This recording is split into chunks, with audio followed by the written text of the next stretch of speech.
Alright guys, so it's come to my attention that the new maps added to Battlefield 6 don't have what we would like to think as official modes, it doesn't seem, and yeah, I haven't even played it. So if you go to multiplayer and look for the new maps here, like, there's just nothing to do with the new maps, and even if you do an actual custom search look, there's literally there's no new maps on the list. So if you wanted to play Rush on the new map, it's literally not there. So we're going to fix that today, and we're going to make a Rush for the new official map release. We're going to use the Tech Center map, which is part of the Battle Royale map. And we're going to do this in one sitting, start to finish. So get yourself comfortable. If you're going to learn a few things, then please subscribe and follow along. And if you would like to put in some timestamps on the video as well, that'd be helpful, so you can go back to them, so you can make notes or whatever you need to do. So, like I say, we're going to use the new map, making a full-on Rush mode from start to finish, using only the Tech Center. So let's do it, and it's going to, and hopefully that game mode will be quite what's the word? Bit chaotic, but still. So as always, we're going to start in Godot. If you don't know how to use Godot or set it up for Portal, then go and see a tutorial video about that. But this is on the premise that you know how to start Godot, open a map, and start from scratch. So we're going to open up the map first. So we're going to go to Levels, and we're going to go to MP Granite Tech Campus. I've already started one for a different game mode that I'm working on, but I'm going to keep that one a little bit of a secret. I've already put some just to fly around the map. So what we're going to do here, as always, we're going to start from nothing. We're going to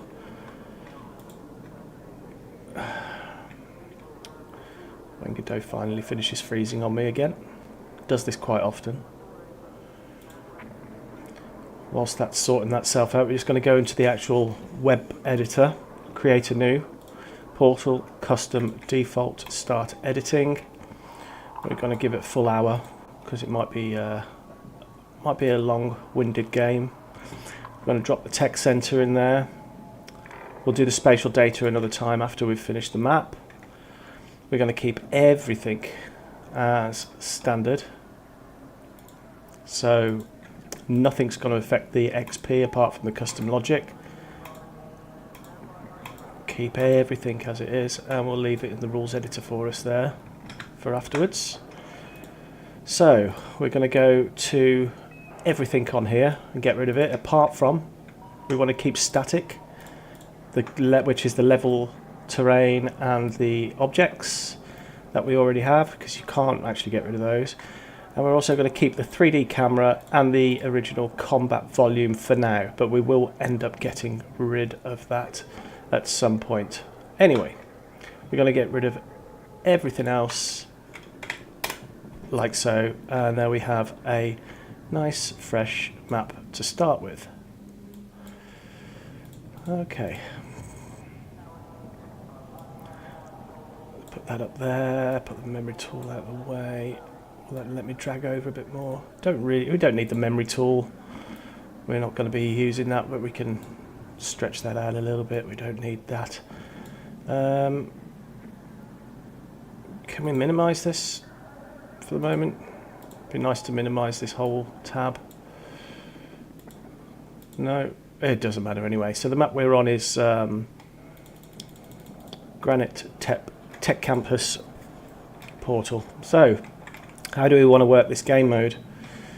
So I think we're going to start it with the enemies entering the building from one side and then working themselves all the way through the entire building in a long-winded rush mode. No outside interference, no outside map use, all internal using this inside building, which is pretty difficult to sort of see because it's all internal, but we can work around that. That's not an issue. So how do we start this? Well, first things first. Team 1 needs their first initial spawn point. So we don't quite know how this really looks in game by looking at this. So we're actually just going to load that map up and use it for just testing. I think I've already got... In fact, we can just do this now. We can save this as a test. If I just go back to there for the moment, put those things back in, and then just go to save, export. So I've got myself a little setup there real quick so I can run round and have a quick look. I think the idea is that the friendlies start here and then say this part of the building here, section 1, section 2, up and down on section 3, because I believe there's a second floor to that. Yeah, there is. Yep, section 3, section 4. 2 MCOMs per section, so 2, 4, 6, 8 MCOMs in total. And they will have 100 tickets per MCOM, so 2, 4, again 6, 800 tickets in total. And if they're a bit short on tickets but still manage to survive the first section, we'll reward them an extra 50 tickets like they normally do, and we'll do the whole lot. We'll do all of it. So anyway, let's just load that map real quick. Custom draft, we're going to call this Tech Center Rush. Play Rush on Tech Center. Leave it all as it is. We'll just give it the normal icon for the moment. And create, save, and then just go to map rotation, and we're going to add remove spatial. Just going to add our quick JSON in there, which was Tech Campus Portal. Yep, there we go. And save. Let's get that map loaded up.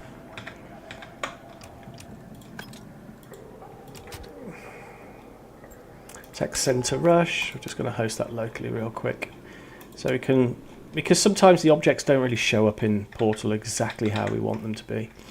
But what we can do is start afresh. But each stage is going to have its own HQs as well. So that's something important to remember.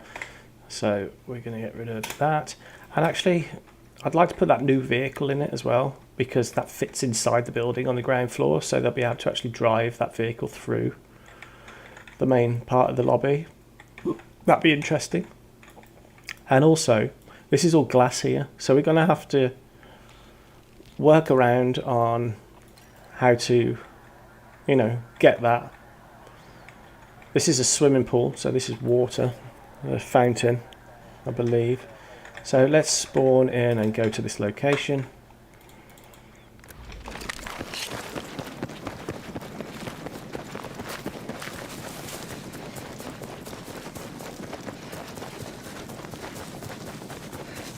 It's a good looking map. It'll be good for Rush. There's plenty of destruction on here as well, because I mean, you know, everything's destructible pretty much. We are going to have some issues with all this glass, so we are going to basically we're going to put a few defences up so the enemies, the friendlies can push up to this entrance. And this here is going to be from here, that corner to that corner is going to be the main base to start with. So this is all the spawning points. So we know that's fine, no obstacles there. And then the friendlies push up, get inside the building. Where's the first MCOM going to be? I think the first MCOM can be maybe in here. That's a good covered area. One there. one slightly higher up, maybe in here. Yep, in that corner. Yep, we'll do that. Let's just check what it's like downstairs here. What can we do inside here? Actually, this is a good place. It's probably be a little bit... This is a good place for an MCOM. Nice defensible room. Places for the enemy to get back in, to defend it. Alright, let's do it. So, first things first. We're going to go to set a new node, node 3D, and this is called stage 1. And then we're going to do a new child node, node 3D, and this is going to be team 1 HQ. And we're going to do a second node again, add another child node, and this is going to be team 2 HQ, like so. Now, normally I would do sectors for Rush, like Breakthrough. I do have a tutorial video on how to set sectors up, but I'm not going to be using sectors for this. And what is that? Oh, it's a sign. The reason for that is because it's confined into a building. It's not necessary to have out of bounds areas because they're not going to be able to go anywhere except for inside the building. As soon as they step outside the building, it's going to be out of bounds.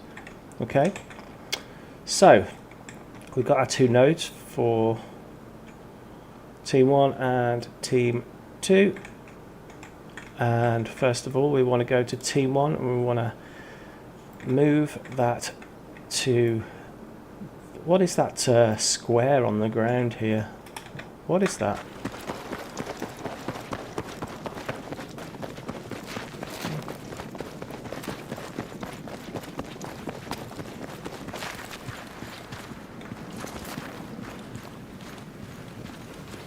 It's a dirt decal.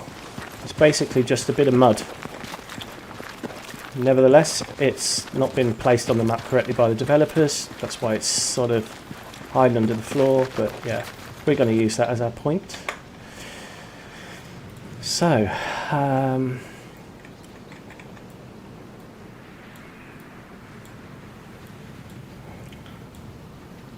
what I'd like to do as well, because when you make a new node you can't actually see it, so actually I scale it to 100 like so, and then when you actually drag it you can actually see a bounding box appear, and that just gives you a little bit more, there we go, gives you a little bit more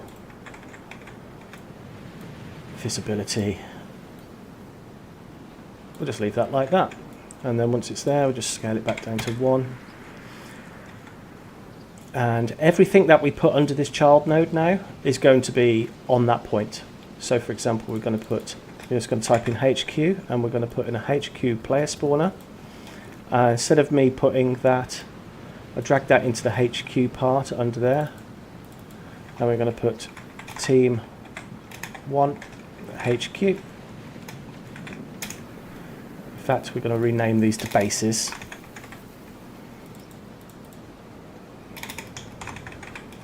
Team 2 base, Team 1 HQ, that is the actual spawner, and because that's under the Team 1 base area, we can just actually go to transform on the right here, just set that to 0, 0, 0, and that puts it exactly where we wanted it. And then we can adjust the entire base to suit. Okay, done. Next thing we need to do there is an area. So we want a polygon. Volume, drag and drop that in again. We're just going to go to transform 0, 0 and 0, and that's perfectly in center with the whole base, so we can now move everything around like that.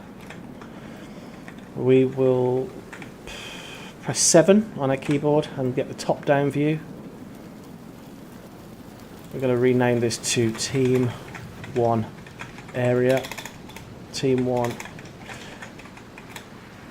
area. Okay, and we are now going to, so we've got 1 corner, 2 corner, 3, we'll just do 4 corners, that's no problem. That's no problem. Now we're just going to literally drag them up to the corners of the walls. We don't want any stowaways, but what we can do is just give them a little bit of leeway here, like so. Let's just go by the actual grid, like there to there, and then say there. Give them a nice big spawn area. This is really only just to see to show what's on the map. Put that there, and we've got our straight lines in. Neat and tidy. Straighten that up a little bit, like so.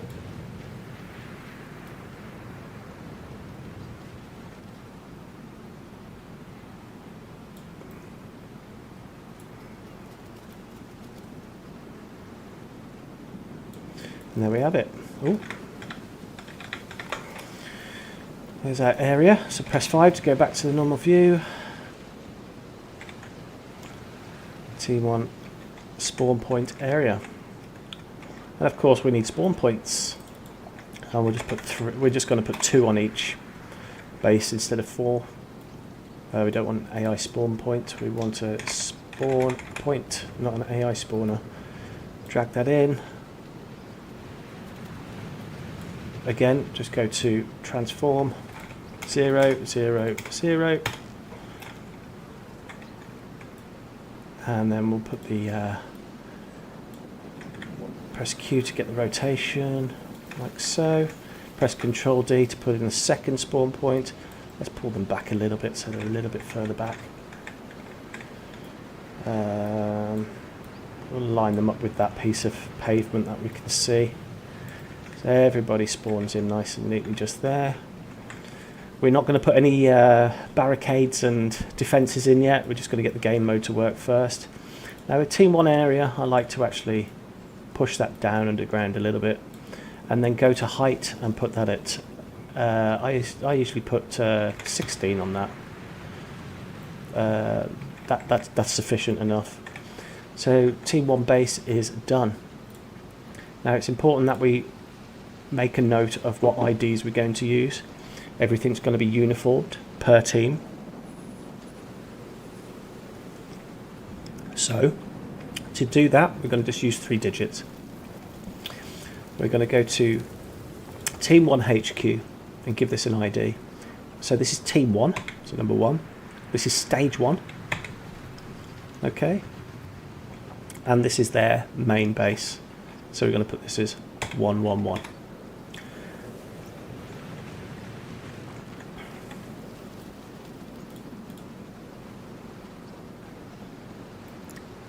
Okay, done. And in HQ, I'm just going to change this to Team 1, and the second team is going to be Team Neutral, which allows nobody to be able to capture that point if, for whatever glitches might happen in the, anyway. Under that, we're going to assign the area, HQ area, and we're going to say Team 1 area, and then we're going to set the array of spawn points, and we've got 2 spawn points. And we're going to assign spawn point and spawn point 2. That is done. That there is ready to spawn in, and we can save. So what we can do now is the same with Team 2. So the friendlies are going to push up to as far as here, I would say. So as far as this thing in the roof, this recess. So that's going to be the furthest point, so we can put in a point here and make them spawn on either here, the top floor, and on the bottom floor. So we're just going to actually just drag in a whole new point real quick. Or just put it right here next to this flower pot. We can close all that up. Team 2 base, we want a HQ spawner, put it there, drag that inside. We want to move the actual base, and like I did before, I'm going to give that a transform of 100 so I can just see the bounding box temporarily. Drag that up somewhere until it's where we want it.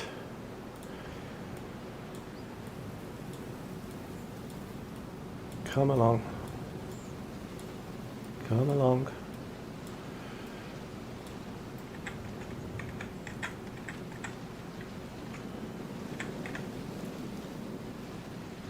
So let's just get rid of that HQ spawner for the moment. There we go. See the bounding box now.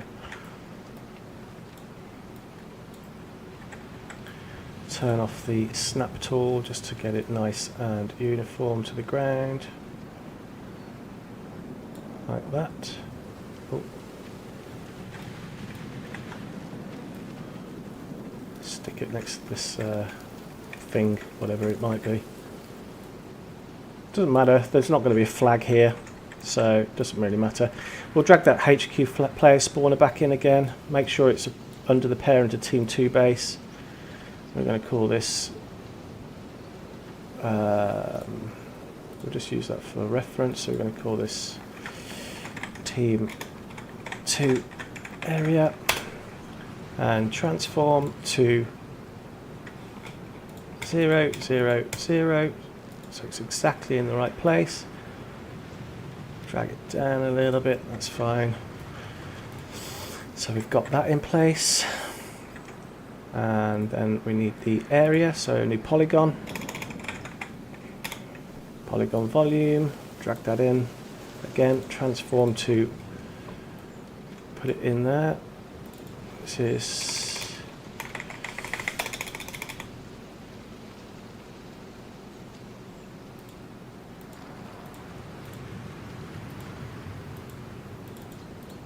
that wrong. Team 2 HQ, and then Team 2 area.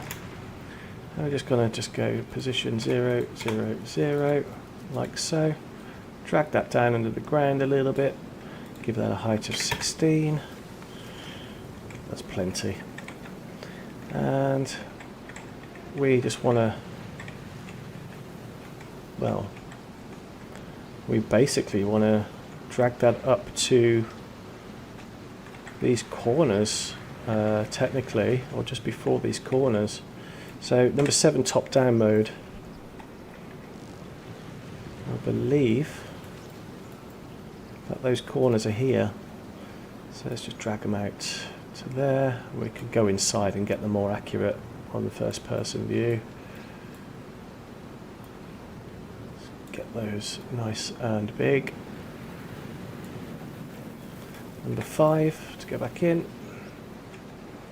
Now, what we can do, go onto the ground floor for this.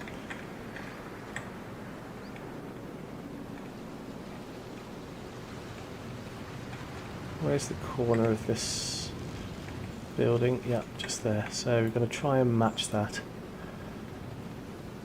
Try and get that corner neatly in there. That's perfect. Same this side. I've got it pretty close from the top down view, it's not too bad. Let's get that white line to just disappear into the corner.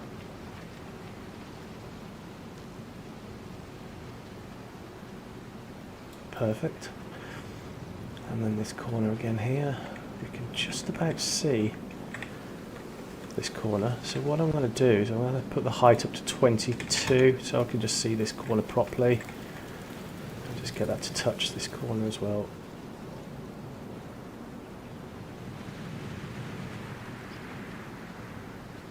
That's accurate enough.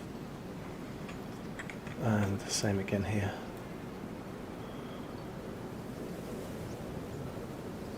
Perfect. I'll drop that height down to 16 again now. Team 2 areas done.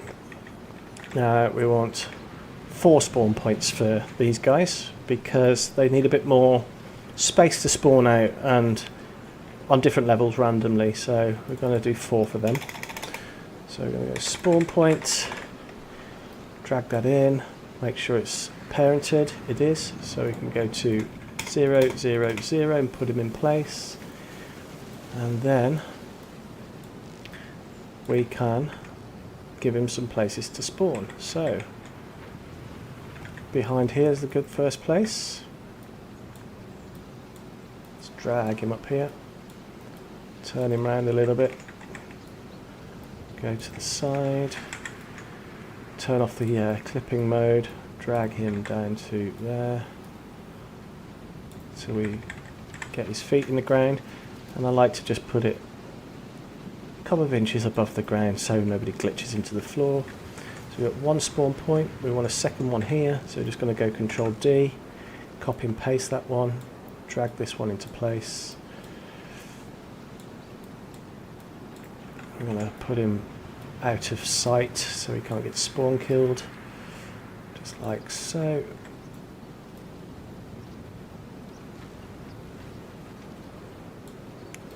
There we go. And need a third spawn point, maybe inside here. This is a good place.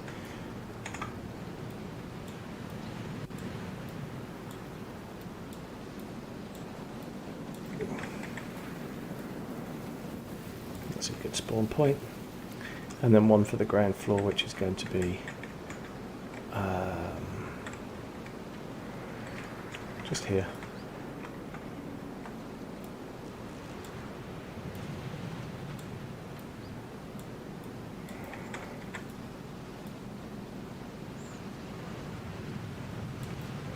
Okay, so we've got a 4 spawn points. So we go back to Team 2 HQ.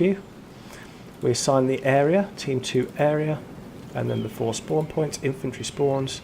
Change the array size to 4. Assign spawn point 2, spawn point 3, spawn point 4, and there we have 2 bases done. Save. Now we want the MCOMs. So under stage 1 we're going to make a new node. Sorry, we're going to right click stage 1 and go to add a child node, and we're going to call this MCOMs. Sorry, make a node, rename it to MCOMs, and we want to put our MCOMs in a position where the enemies can destroy them. So the first one I think we decided was going to be on the ground floor just here, and then the one on the upper floor, so that will be just there. So we're going to type in MCOM, drag and drop that in, make sure that is. Now when you add in an MCOM, make sure it's rotated correctly so you can actually sort of see the screen. Yeah, like that, you can see the screen on it. Don't make it sort of too close to the walls, because it's nice to have the enemies be able to actually hide behind it, and tough luck if they get caught in the explosion realistically. We'll just do that. That's perfectly fine, just as it is. And if you look at the base really carefully, you can see these USB cables. We're going to just make sure that they are all visible like so, but not actually above the ground, because it'll appear like it's floating. So that's perfectly fine. I'm going to drag this now into MCOMs, and we're just going to call this A. MCOM A. And the second MCOM,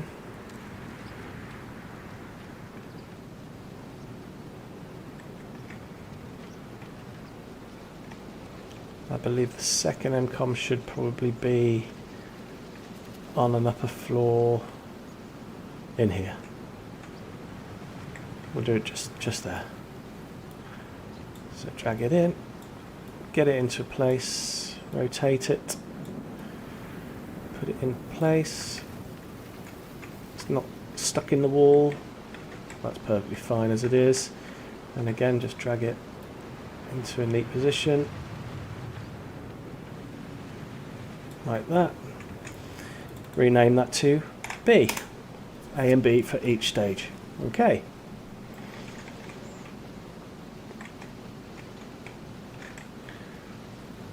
Done. So we've got stage 1 complete. We've got the base 1, base 2, and the MCOMs ready to go.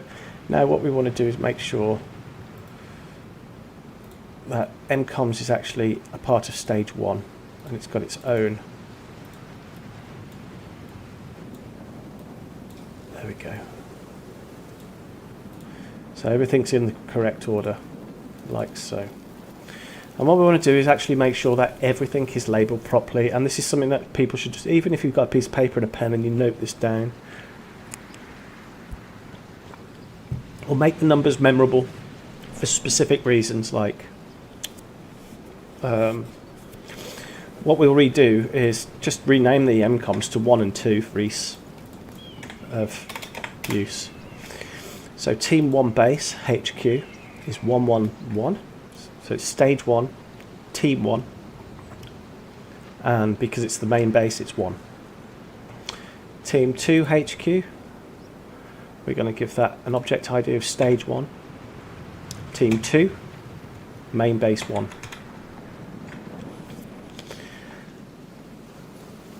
And what we can do is everything after that. So we know we're going to have the MCOMs are going to be the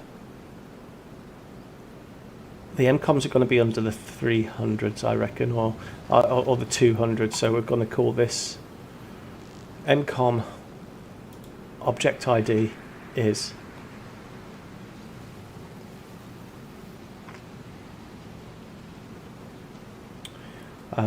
we'll call this ID 1001, and number 2 1002, and that is done. Once that's all done, just close up your hierarchy there, come back to those later, and we'll just do a save on that, save your work. That's ready to go. But obviously we need to do more sections, but just to prove that is working and ready to go, we can test it. I forgot to say to you, we need to change Team 2 HQ to Team 2 and alternate team to neutral. So just to make sure that is all up and running, we're just going to go to export level, and we're going to fly over to Portal. We're going to delete the old JSON that we had there.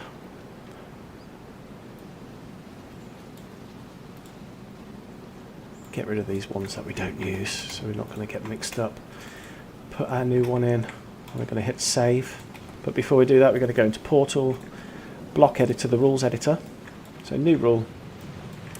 So we're going to just initialize this real quick. We're just going to go setup stage 1. We're going to put a second one above it, and that is going to be initial game setup, and that's going to continue. That's going to show everything, which is like setting up the scoring, the rules, and everything that starts at the start of the round. So we'll change that to on game mode started. Set up stage 1 on game mode started also, because it needs to be there from the start. On game mode started, and we're going to go objective and pull in a few things. So enable game mode objective, and we want 2 of those because we've got 2 of them, and then we've got the MCOMs, got 2 MCOMs, and we want them to be enabled from the start of the game, so true and true. Literal numbers, and we name them 1001 and 1002.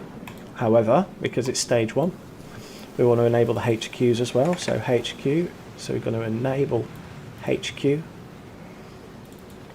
we're going to go HQ, get HQ, and we're going to enable those as well. So 2 of those, and we labeled those stage 1 team 1 main base, stage 1 team 2 main base. So it's 1 and 1 2 1, and that there is all ready to go. And we also need to do a trigger event here. So we're going to go to mcom enable, and we're going to go to on mcom, I believe it's called, on mcom armed, set fuse time. And we're just going to, for the sake of this, we're going to call this 10 seconds for the moment. We'll change that afterwards. Get mcom.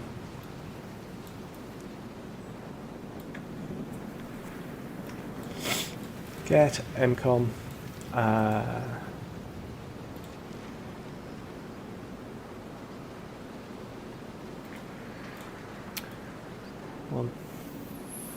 1001.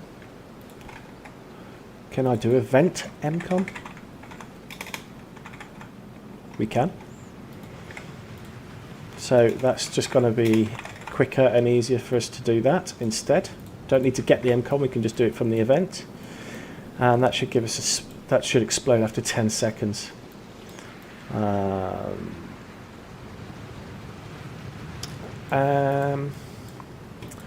We need to set up some scoring for this. So to do that, we're going to take a track of the team's scores. Okay. So we're going to set up two variables here. Well, one variable for two teams. New variable. So we're going to put team score and set that to team, like so.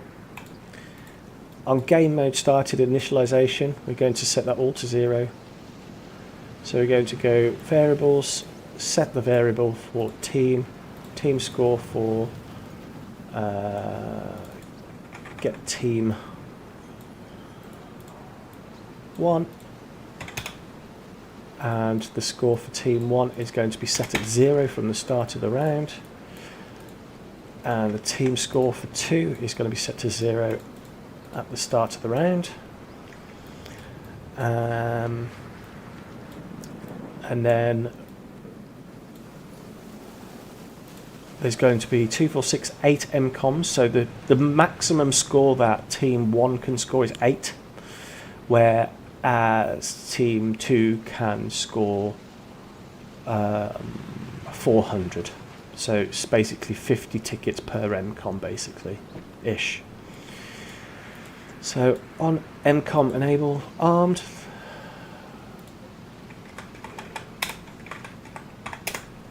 and then we're going to put in another new rule here. Mcom destroyed. We're going to change this to on mcom destroyed, and in there we're going to make actions. We are going to go to scoring for team 1 to say they've scored the 1 mcom. So we're going to go set variable for team 1.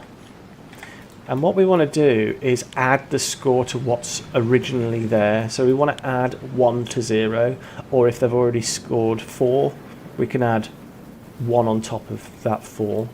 So to do that, we're going to get the 0 by going to add the get variable, which is the current figure that has been saved by the team. So that is add 0. So we're going to add 1 to that score of 0, or whatever score it might be. Okay. And just to prove that works, we're going to actually just go into a debug message. We're just going to display a notification message to ourselves, like so. Just put in a message, literal, send a message, and here we are going to put in that variable, so we know what the score is each time. I'll just put that to show up as everybody on team 1. So each time, so after we have destroyed the first mcom, it should pop up with a notification message saying 1. After the second one, it should come up saying 2. And just to make sure that the server has got plenty of time to process all of that, I'm going to put a wait in there of just 2 seconds. If the server's full, the processes, and there's a lot of ticks going on the server, 64 players, a lot of things going on, calculations, it's best to put a wait in there and just allow the server time to process everything in that time. So it's going to process that variable, add the score, and just give it 2 seconds leeway to actually put that in. And we are done with that. So we're going to just save that, and we're going to spawn into that and just test that our setup works from the start, and then we can start duplicating everything else from there on.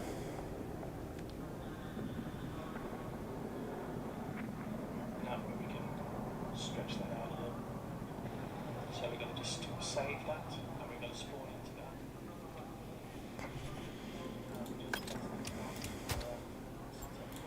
that. Tech Center Rush host locally.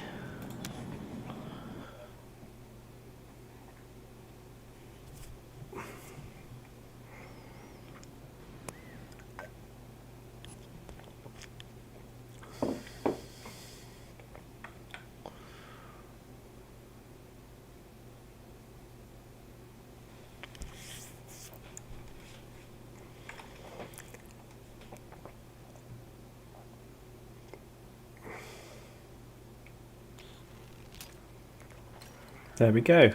So forget the fact that it says A and A on the two MCOMs at the moment.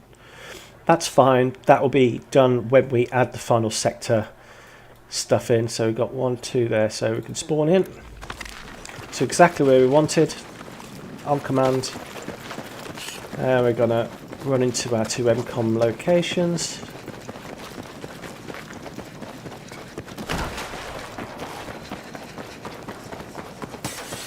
Ten seconds on here.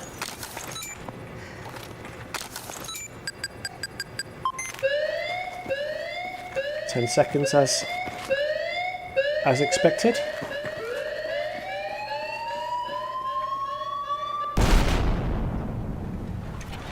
And as you see, it's popped up saying score of 1. So that's working. And just to double check number 2, I'll run up to that.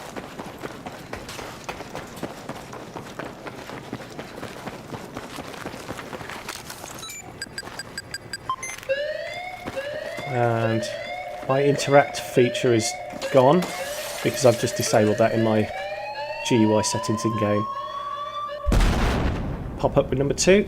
There we go. So there we have a proper working MCOM system set up. Now what do we do after those MCOMs have been destroyed? Well, we disable that base, we disable the enemy base, and we put the new base in place of this foyer here, and the new base further back, and just basically do the same as what we've already done. But we're going to do some pretty special things with this version of Rush. We're going to have airstrikes that are going to break all these windows and things like that, and the ability for people to pick up weapons. We're going to have weapon pickups, so people can call in smoke screens, and we can have people can call in airstrikes, and we're going to have complete chaos in this Rush mode. We're not going to just have it plain boring old dice. We're going to do this special, but we are happy with the outcome of that so far. So back to the editor. What we can do now is literally copy and paste everything we've just done into the new place. In fact, I just want to test. We should be able to run into Team 2 base. Yes. So we haven't made that an exclusion zone as yet.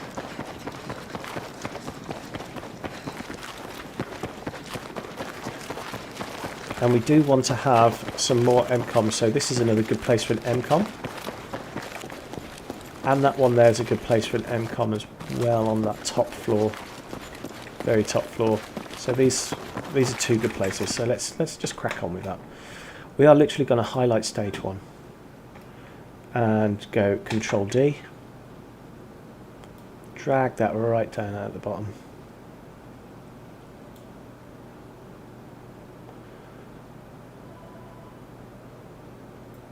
That really, really confused me. Did you hear that?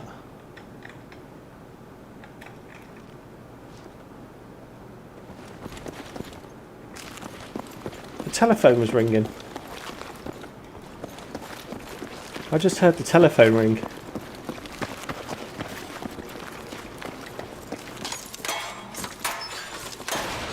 Should we put an MCOM inside here?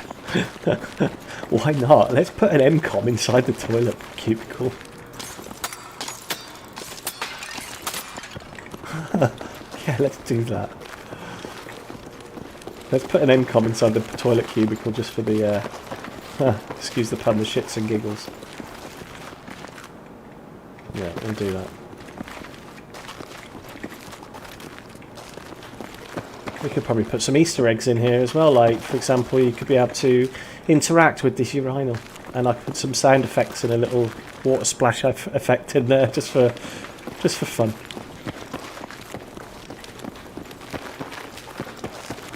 We'll do that later.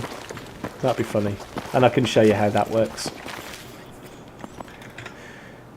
So then, we've copied stage 2. And everything here can now be moved to its correct position. So team 1 base. So let's put team 2 base, move that first. Team 2 base. We're going to just basically put on the roof. They've got to spawn on the upper part of the roof. We'll just rotate it a little bit like that. This is team 2 base.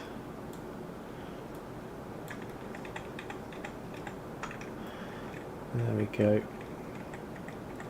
Team 2 base. That will be fine. Let's make the area sort of fit where we wanted it. So team 2 base was from that corner there, from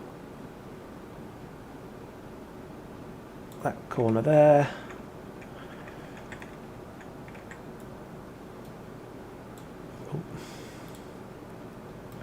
and then this corner here.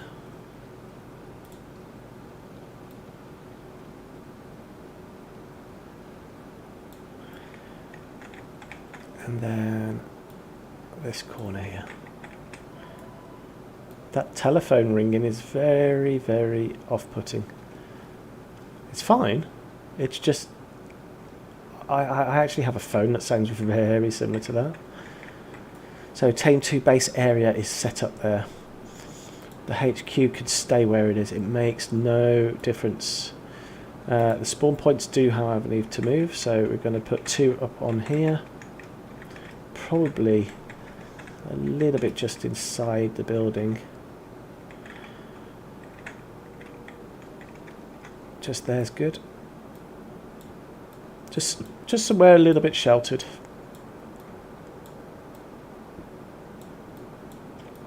And because these 2 MCOMs are going to be actually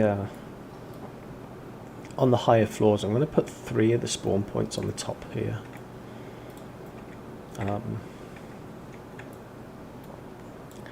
And then 1 on the ground floor.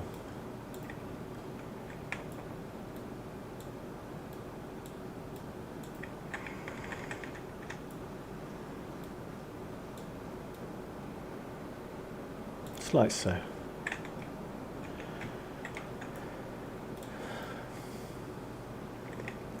One more spawn point. I put it with this one, so there's a mixture. In fact, I'll just put it on the stairs here. Yeah, I'll put it on the stairs, ready for the enemy to run outside, like that. That's perfectly fine. And then the fourth one, I want to have it down here. Yeah, probably just there actually is good. Again, just making sure it's sheltered. I do believe that's glass actually. So I'm going to have to hide it behind this pillar. Somewhere solid.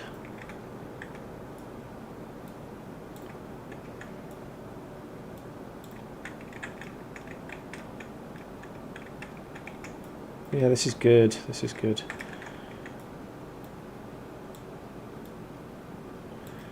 That's good. That's pretty sheltered. Just make sure it's not touching the stairs. Yeah, there's plenty of room.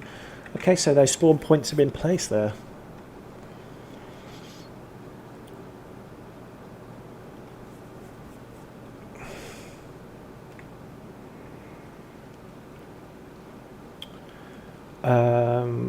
So team 2's done. Now team 1 base, we want to move that up to where the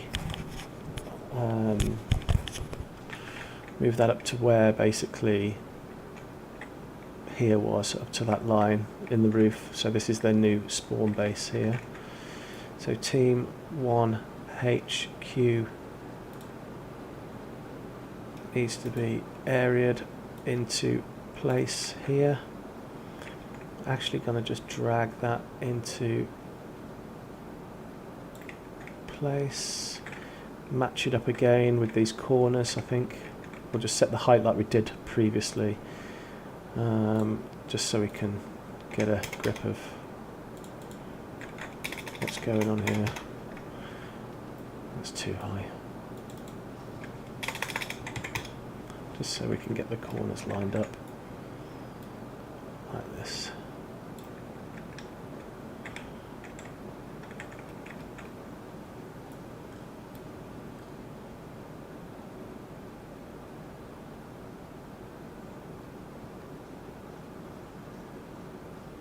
Like that.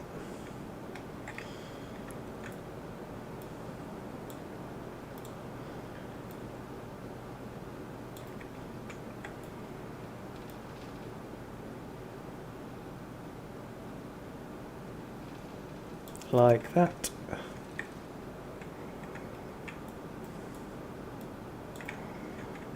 And then again to these corners at the top. Now these areas are not going to be massively important to anybody because they're actually just more appropriate to have accurate, so when you actually look at the map in game, it looks a bit more, well, it just looks a bit better.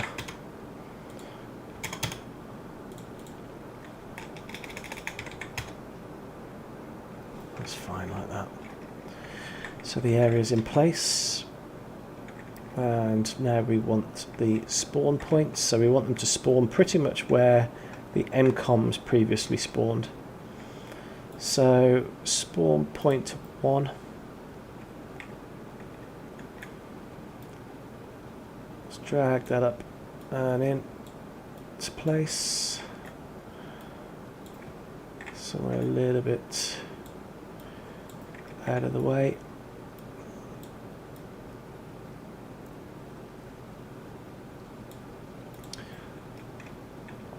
Spawn point 2 I'd like to have probably on the ground floor, so we're going to actually put the spawn point just there.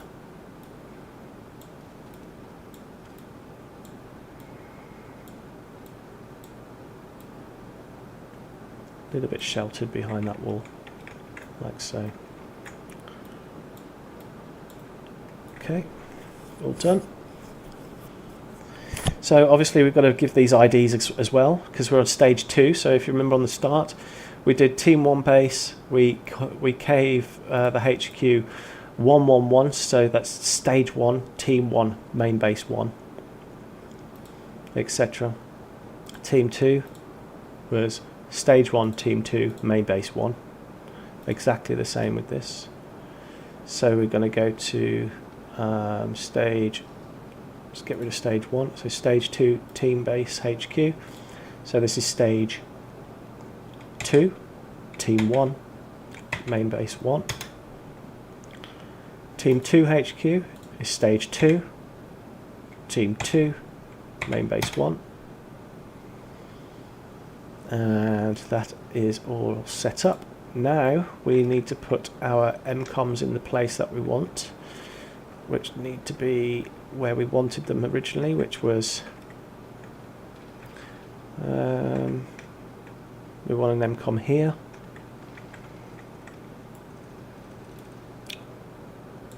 I can't remember if that was glass. You see, you can't tell. Let's just have a look in game. Was that glass here on the top floor? Let's have a look. And how accessible is that top floor? I mean, I'm sure you can use ladders and stuff as well to get up to those. Oh yeah, it's pretty... No, that's not too bad. There's a flower pot and the lights stuck together. That's some good dev.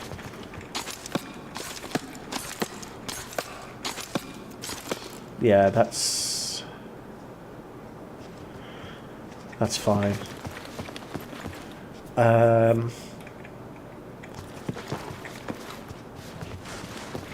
I don't think that's protected enough. I think the MCOM is going to go here on this outside wall next to that. It's going to be here. Holy shit, where did I put that? Where did it go? Oh, okay.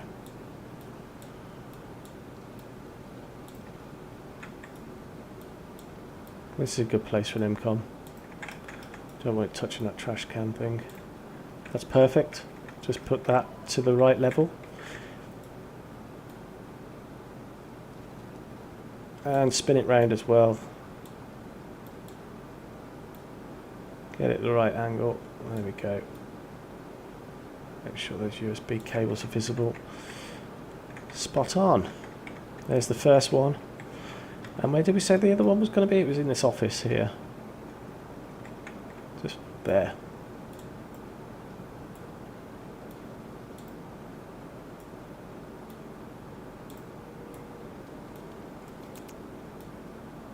Let's put it right in there.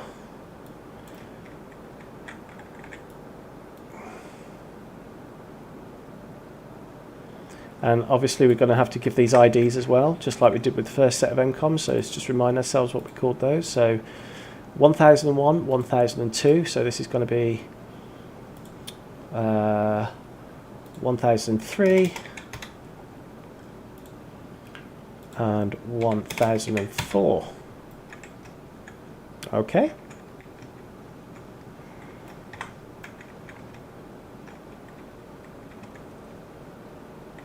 Perfect. So we have got everything in place for stage 2. We're going to save that. I believe we've got everything stage 2 done. Yep. Let me just check we've got everything in place. Everything has been identified. 221.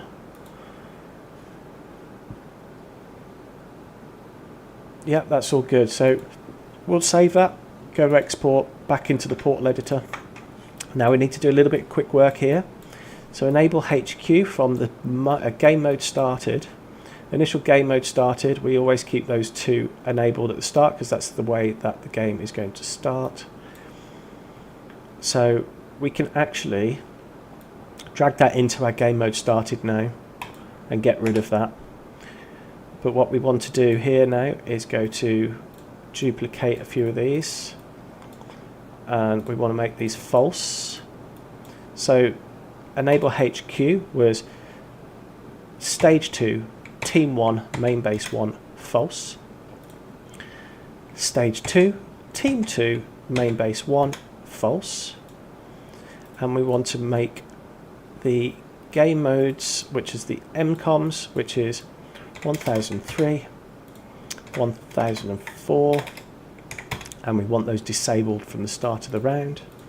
Now, how do we transition from stage 1 to stage 2? Well, it's quite straightforward. We're going to use just display notification messages just for the test phase. We can do the UI after we've set up the game mode, and that's just stuff that comes up on people's screens, like move up, fall back, defend this, defend that, doesn't matter. So after MCOM has been destroyed, okay, it's going to give us a message to say that it's been destroyed, just to test it, and it's going to add a score to that. What we want to do now is put in a control variable if equal,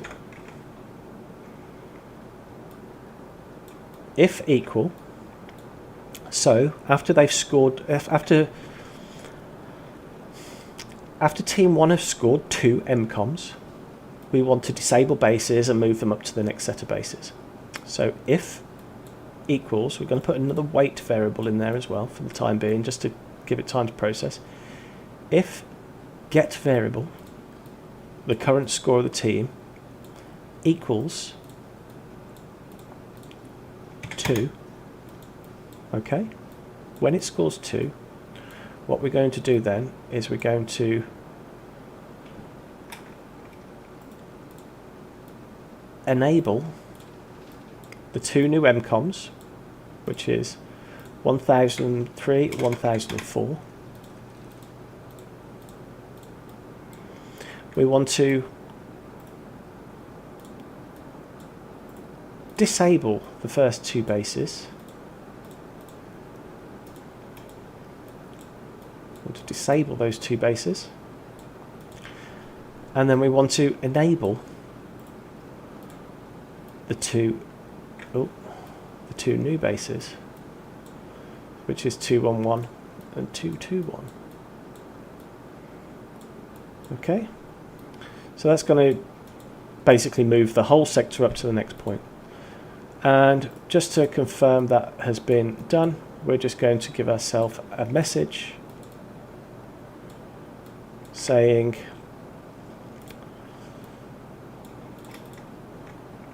test OK question mark, and we'll put a wait there as well just to give it a bit of time.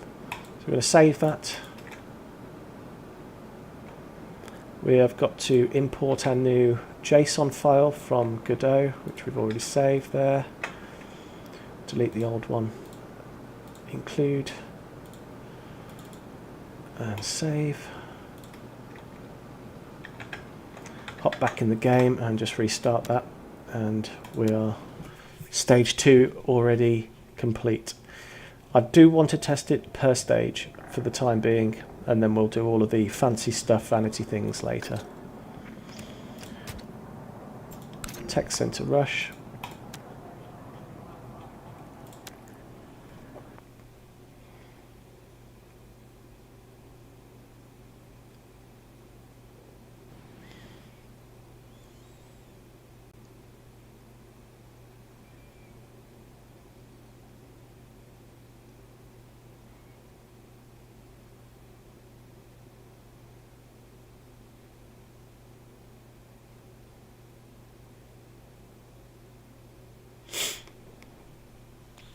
Okay, so there we have it. There's the first base ready to go. So we're just going to sprint along, destroy these MCOMs, which I've only put on a timer of 10 seconds. After each MCOM, we should now get a count to 4.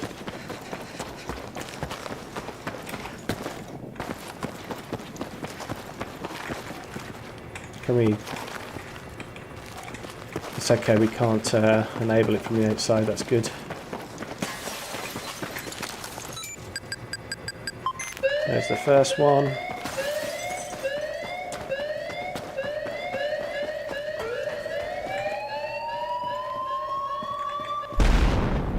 Destroyed. Test 1 complete. Test 2 complete. Now, once that's destroyed, watch the map. Watch carefully. It's going to happen quite quick. Stage 2, and there's the 2 new MCOMs, and if we redeploy, You can see that the main base has moved with it.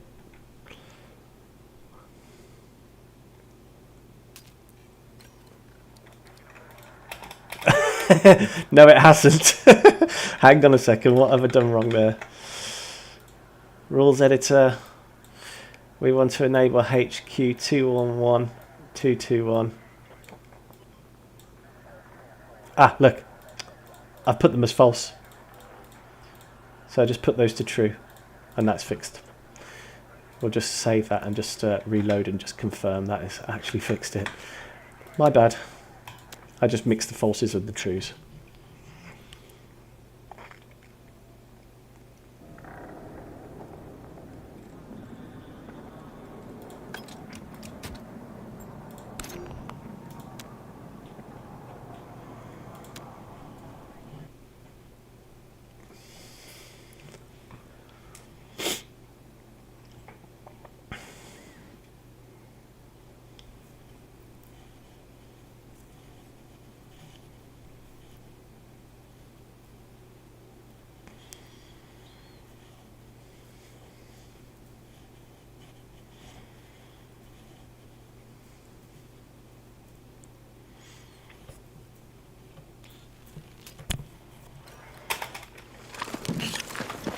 Quickly run to these MCOMs again.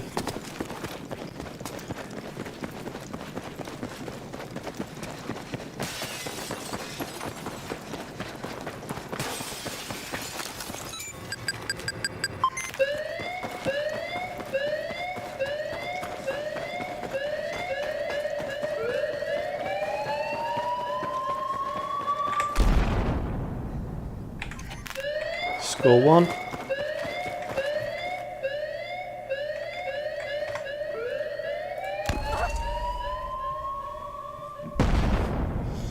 Watch this on the map, hopefully it should show. You should see it physically move.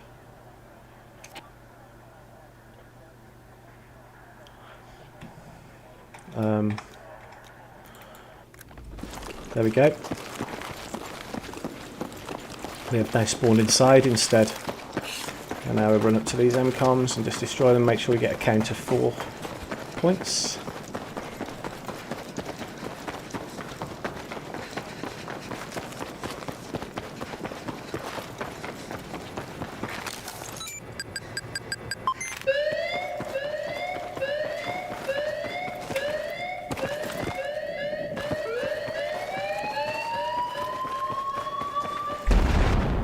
Number 3, correct, working. And finally number 4.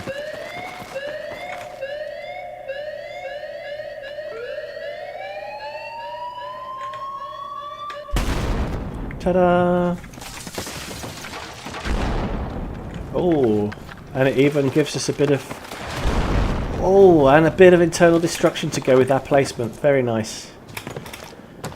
Nice placement. Even breaks the bridge, look. That's pretty smart. Nice. I'm happy with that. So, stage 2 is complete. So, again, stage 3 now. Simple as simple. Stage 3. Coming up. So, get rid of all of that. And the MCOMs can go into stage 2, that's fine. And we're going to go to stage 2. What I am going to do here is I'm going to actually move stage 2 team 1 HQ, because it was showing up outside. I'm going to just reparent that for a second, like this. Doing that allows me to move it without messing everything else up. And then I'm going to just drag that so it looks as though it's actually inside the start of the building and not outside. Just put it there, like that. That just gives it that appearance of it being inside. And then I'll drag that back into Team 1 base. Let's just make sure that is still all set up. Yeah, that's fine. Team 2 HQ, we want to put as a spawn point here. Just going to reparent that temporarily, just so I can move it and it not look ridiculous. Just put that there, wherever. Team 2 HQ, and then put that back into Team 2 base, like that. Done. So save. Stage 2. Here we go. Stage 2. Literally, I'm again going to just go Control D, and we have our copies ready to go. So Team 2, we'll start with Team 2 first. So Team 2 HQ is going to be at least halfway into here. So Team 2 base is going to be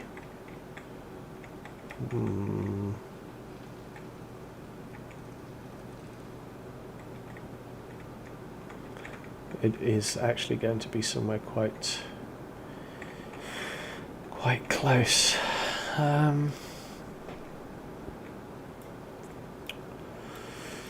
Let's see.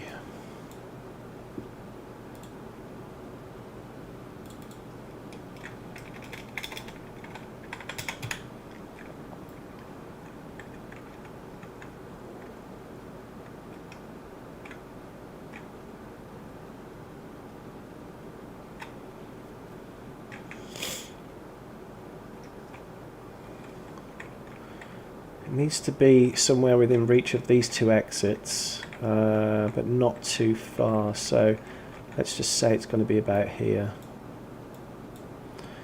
We'll just put it in the middle part here. This is just going to show it as the spawn point on the map. Yeah, a little bit further over, that'll do it. Yeah, that's fine. Wherever. So Team 2 HQ area, this is going to be is there any markers on the inside I can use for this? Well, first of all, press 7 on that. Let's get these markers. Let's drag them right over here for the moment. But these two markers need to be on these corners.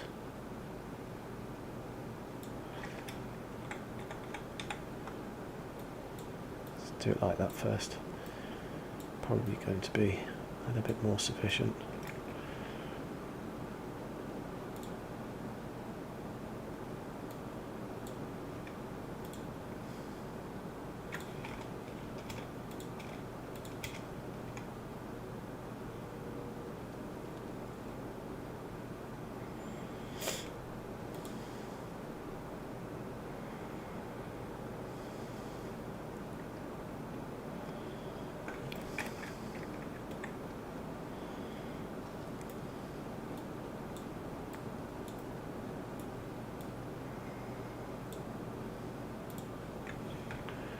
What I'm doing is just moving the base over and just giving everything the parent is 0 here around that area. Like that. So now we can match these corners up to here, roughly. Like so. Okay, that's good enough for me. Let's just get those corners touched up.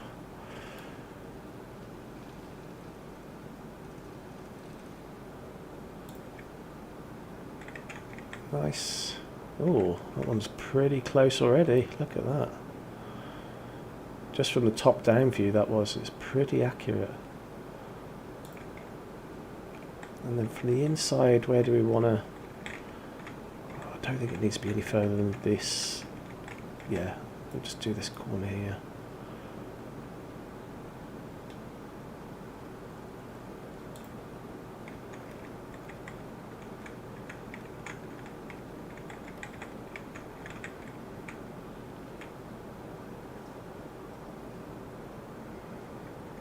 Yeah, you know what? I think that's pretty good.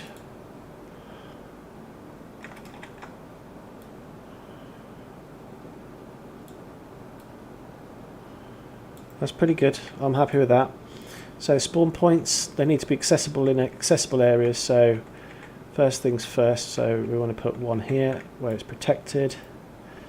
Let's drag these down into to the right places.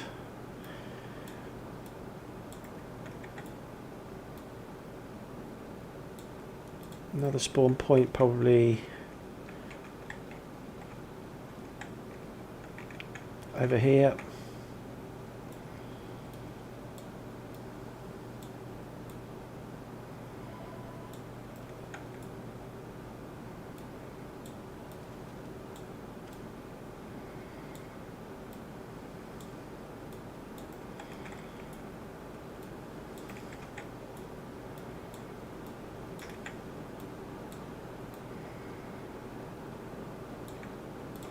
And then up on the higher levels for the access to the outside. Not the highest level. Perfect place here.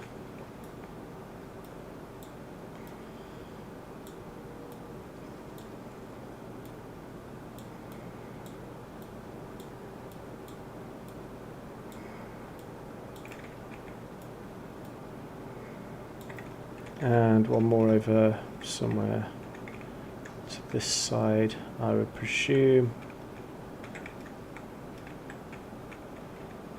Yeah, actually just in here.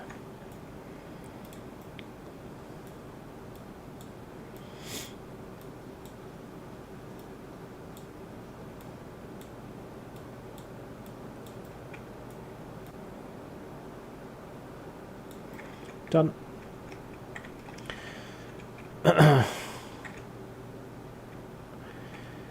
Okay, so team 1 base.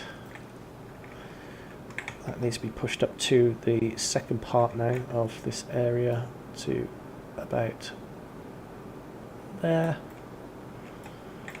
Top down view on 7, just make sure it's centered in the building.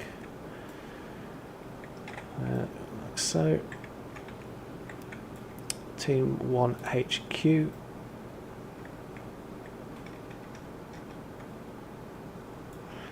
We drop that back to 0, 0 and 0, like so.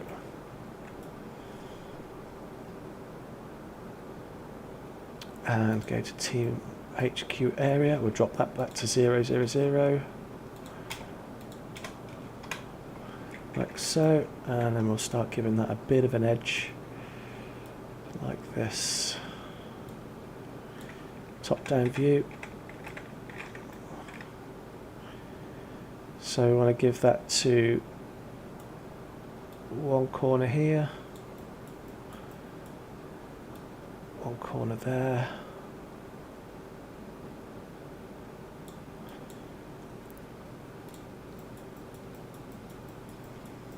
And then it doesn't need to be that far back. Just put it there and there. Go back into 5. Just line those corners up with there. Perfectly fine like that. That one's quite close this time. Getting more accurate with the top down view. Slowly but surely.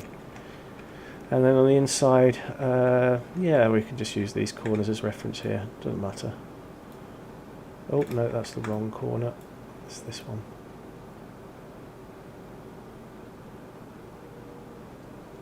It's there. Try to straighten that up a little bit.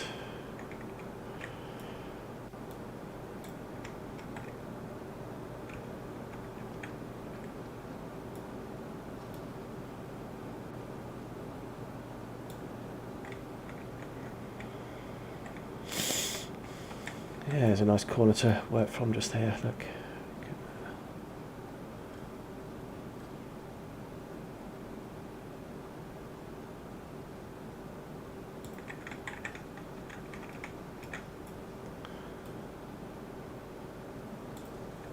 There we go. That's fine for me. I'm more than happy with that. That's fine. So that area is fine. So the spawn points need to be pulled inside now to somewhere near where the MCOMs were. So first point is going to be just here.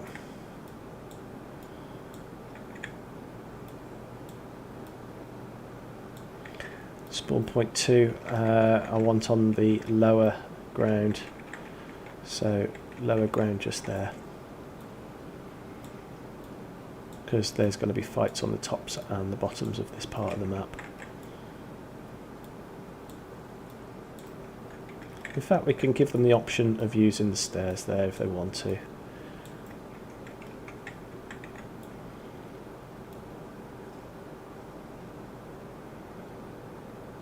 Done. And now where do we want the MCOMs? So MCOM 1, we want up here on the top floor, so we're going to have it here.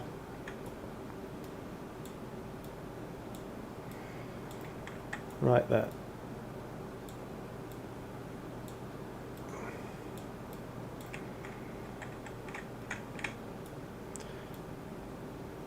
There we go, just like that. Perfectly fine there. And the second one we want to have on the lower floor here, somewhere the opposite side. So I would suggest probably having it maybe up against this pillar here. That's looking good to me. It's protected.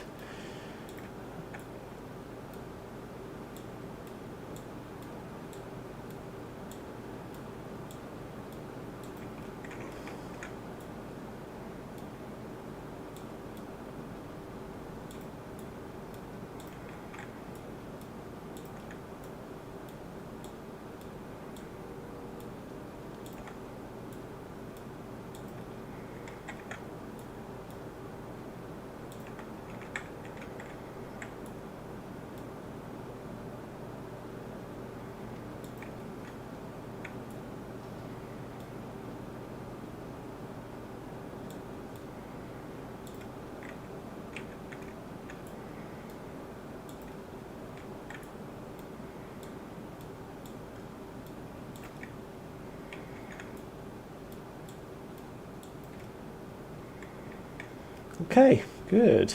So we've got the MCOMs. So again, we've got to set up the IDs for this stage. So Team 1 HQ is now Stage 3, Team 1 Main Base 1. Team 2 is now Stage 3, Team 2 Main Base 1. And the MCOMs are now 1005. And 1006. We're going to save that. We're going to export that level and then back into our portal editor again. Go back to this now. From the game mode started, we need to disable those two HQs from the start of the round. So put two more falses in. So it was Stage 3, Team 1 Main Base 1. Stage 3, Team 2, Main Base 1. And we need to disable those two MCOMs that we've just put in as well, which were at the start. So we need to disable 1005 and 1006. Okay, and again, to get the stage to move on to that stage, we're just going to duplicate what we did here on the second stage. So now, if Team 1 have scored 4 MCOMs, we're going to disable Stage 2, Team 1, Main Base 1. We're going to disable Stage 2, Team 2, Main Base 1. And we're going to enable Stage 3, Team 1, Main Base 1. and Team 2, which is Stage 3, Team 2, Main Base 1. And then we're going to enable 1005 MCOM and 1006 MCOM. And that is as simple as that. Just save that. And we go to map rotation, get rid of our old JSON, put our new one in, load in, and we'll just run through a gameplay test. We'll run through those MCOMs really quickly. And each double MCOM, that 2 MCOMs I destroy, I'll press redeploy and make sure that the base is moved up correctly. If it works for Team 1, it's going to work for Team 2, but we'll do a test of Team 2 much later on, where we force ourselves to join Team 2 at the start of the round, and then we can test it as a defender. I'll also show you how to set up the scoreboards and the UI widgets and things for that as well, so it appears like it's going to be an official Portal experience. There are run times available as well, where you can sort of make the game think that it's running an official rush mode. That way people will be able to get XP for certain game styles, like get so many kills in rush or so many MCOMs. Right, so looks perfectly fine at the start, looking good. So again, after each MCOM, I've just set up a test notification just to tell me what the team score is, make sure that it's all counting. So number 1 should pop up after this MCOM. I've only set 10 seconds on the MCOMs for now, but they should going to be probably 30 seconds, I think. Oh, that might hurt me. That's fine. Number 1. Notification's good. That's done. Now I'm going to redeploy. We can see the map change on the minimap.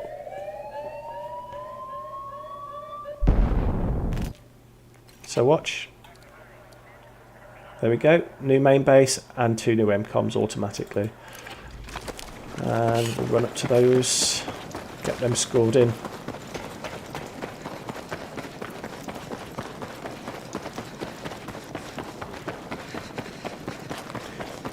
There are other people that do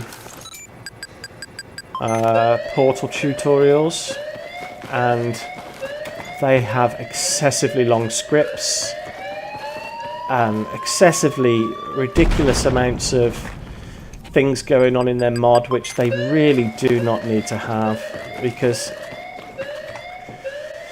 I mean, there's a very popular tutorial out there at the moment on how to make a conquest or domination mode, and there is so much code involved and it's just not necessary. They're calling on so much unnecessary stuff. So these 2 new MCOMs that we've just placed, just going to check that they're in the right locations, activate them, and then we'll just get on with the final stage and do a test on the 4th stage. And once that's done, this is a bit... is this alright here?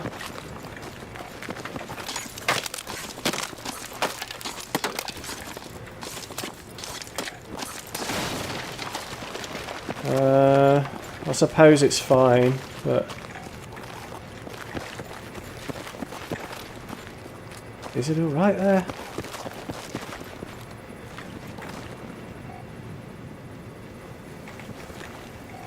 Yeah, it's fine there. Let's see what destruction it leaves, because it might depend on... It's going to blow all of this.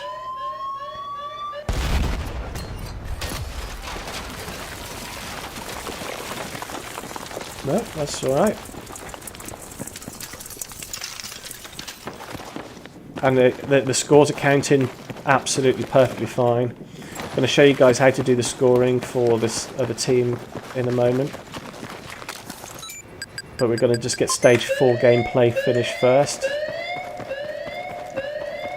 which is going to be located in and around here. So we should get a number 6 pop up now, just to confirm that. Perfect. We are doing well. Right, let's crack on. We don't want to muck about here because it's going to be a long stream otherwise. We want to do this as quickly and as efficient as possible. So, stage 3, all done. Again, highlight stage 3, Control D, copy paste.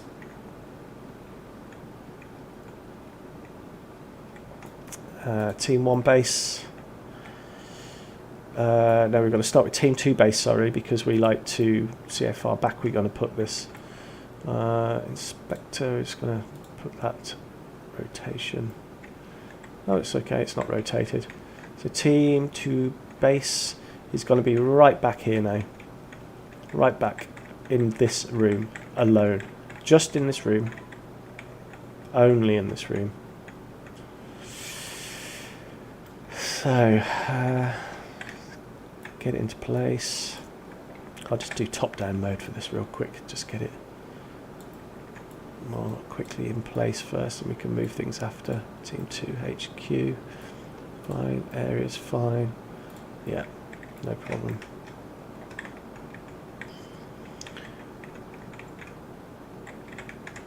Let's pull that down. We want this grounded here.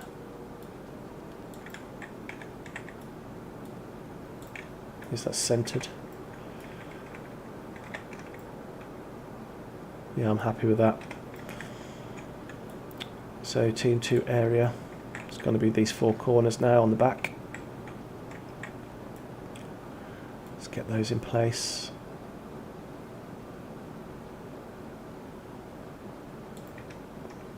Don't have to be massively accurate with this.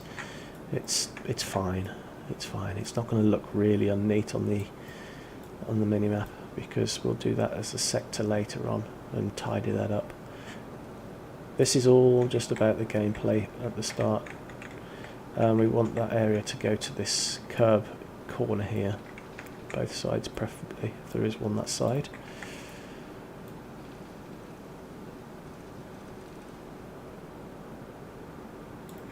Is there one this side? There is, yeah.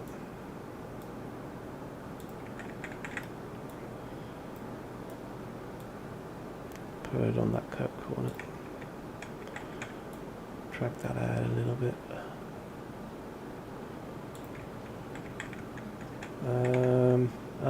We've got a bit of a...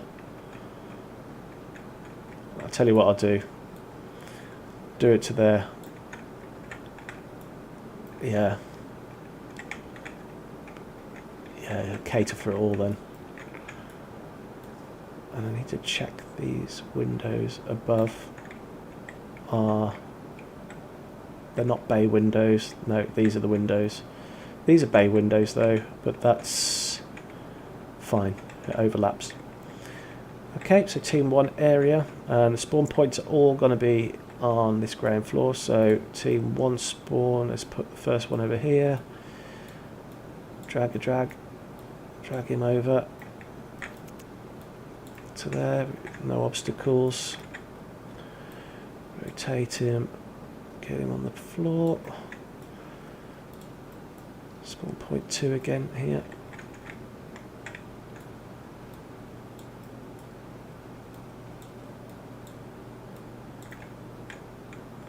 This is all glass. I'm worried the enemy are going to be able to literally shoot straight in there, but if you notice that they are coming in from the outside here to fight, they're not really going to have that chance. So I think that's going to be okay to be as it is. I think that's fine. If it's a problem during gameplay when the server's full, I can edit it and republish it with a fix.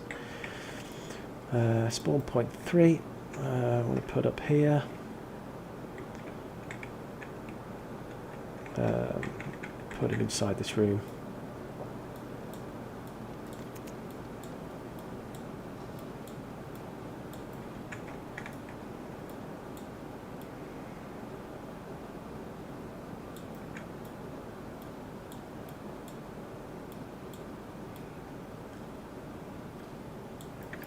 Spawn point 4, maybe up on the top floor here in the corner. Yeah. Actually, that's a stairwell. That's glass. This is an office with glass windows, not really secured. So it might just have to be...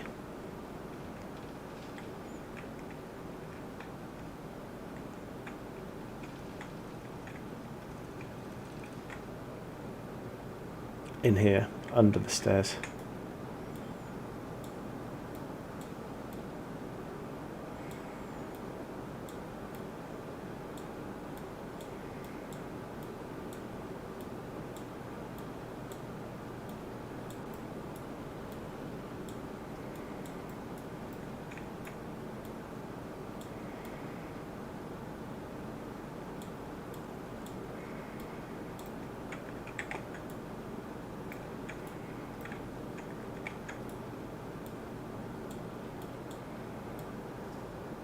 They've got a choice of going up the stairs and down the stairs. So that base is done for Team 2. Team 1 HQ is now going to be the balcony area and the underneath of the balcony going into that section of the building. So I'm going to drag that somewhere into the middle of this balcony area. That'll be fine there. Don't want it too far ahead. Team 1 area. Let's get that into place.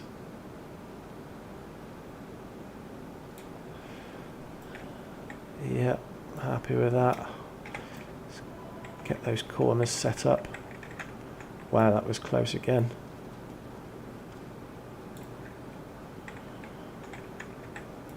That was really close. This one's not very accurate, but these white lines, it's literally centimetres apart. It's not important that they're touching, because if you look on the minimap when you're inside a game, there's an outline to each area, and that outline actually covers up all the indiscrepancies that are, well, which would normally show. But if you get them close enough, they're hidden. You won't see them. And it absolutely makes no difference to gameplay. It's just for what people visually see on the screen. Right, happy with that. That's the area for Team 1's base. Spawn point 1, got to be on the top floor.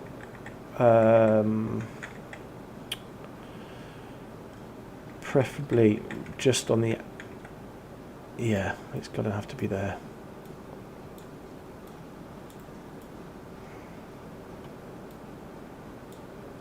Going onto the balcony.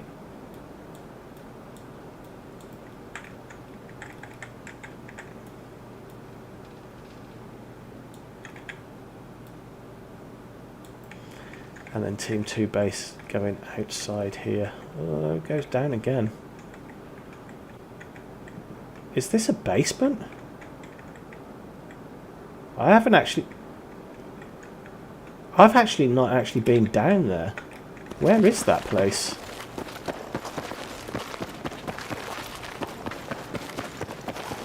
I've not actually seen that on this map. Let's go and have a quick look at that. It goes down to another place here.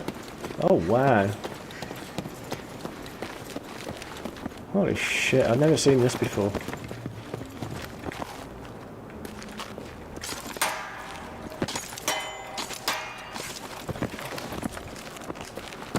I like how they paid homage to reusing assets from 2042.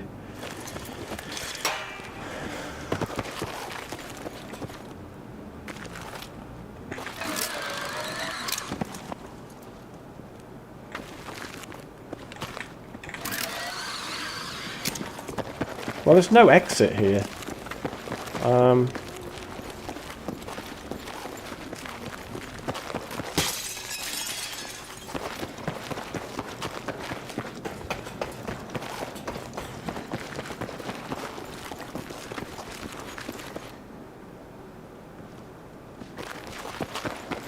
So, yeah, the spawn has got to be here.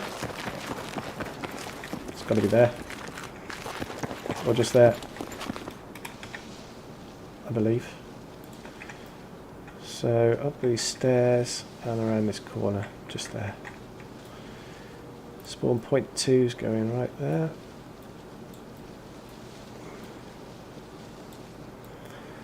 So in the lore of the storyline of Battlefield 6, this tech centre is the people that invented the Robodog that they used in 2042.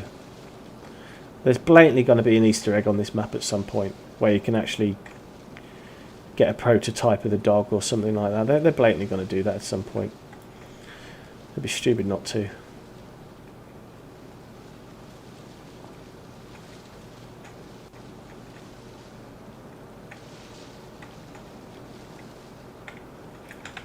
Wait, am I in the right place? Yeah, I am. Yeah, I am in the right place.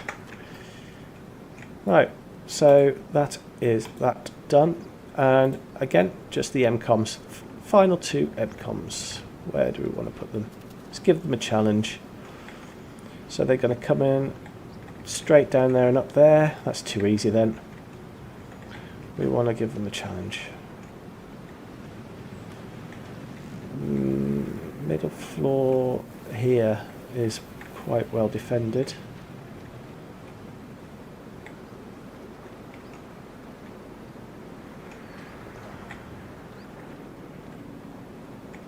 It's got to be here, isn't it? Let's go and have a look in game real quick.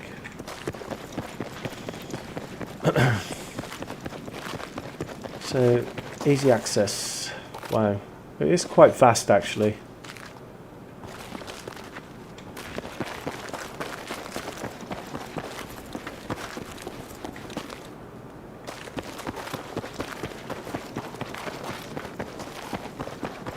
We did say we were going to put an MCOM into a toilet. And this is obviously a women's toilet, this one, because there's no urinals. So this is the men's.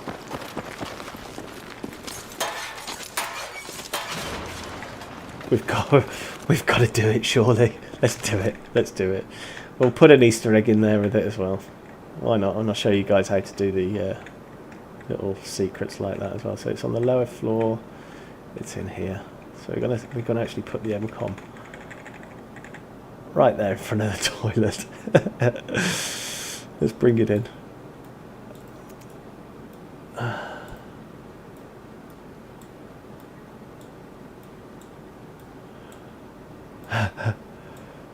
We're going to do this. Why not? Right behind the door.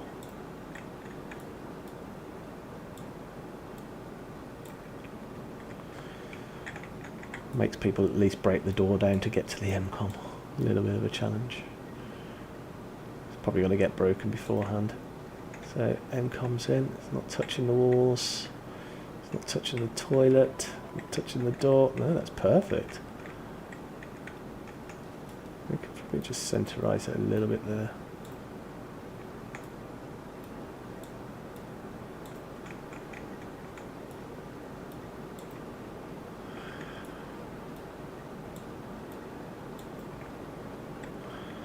Okay, MCOM. And do you know what I'm going to do right while we're here? We're actually just going to move the second MCOM and then I'll show you how to do the interacts, and we'll just make a test interact point with a special effect or something. And where do we want the next point to be? So enemies entering from here and there. Got firepower going on. This top floor's looking like, yeah, this top floor is going to be the harder place to access, and it's going to make use of the tactical ladders. So we'll drag that MCOM. It's got to go in here, surely. Look at this. Oh wow, yeah. Final MCOM, right in the corner here. Bang. Gotta happen. right in the corner here. And that will be the last MCOM that we're adding, and it'll be the end of the round after that. And I'll show you guys how to quickly code that in so the game recognises that it's the end of the round when all of the MCOMs have been destroyed, and how to favour the winning team. Done, done, done. I'm happy with that. Simple, straightforward, done. So before we just finish off that base, we've got to go to Team 1 HQ. Brand new ID, so Stage 4, Team 1, Main Base 1.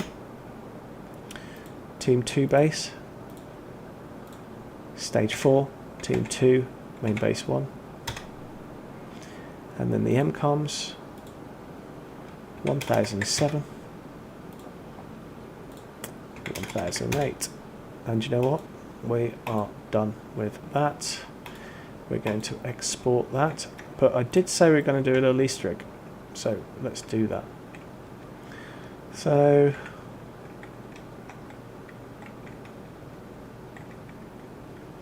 let's see what we've got to work with. So we're going to put an interact point in here.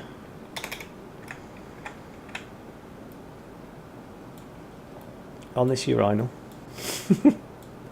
We're going to do a piss Easter egg. That's what we're going to do. Let's do a piss Easter egg.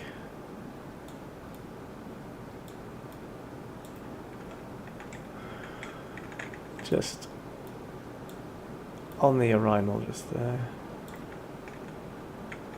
Like so. We're going to reparent that out of our stages.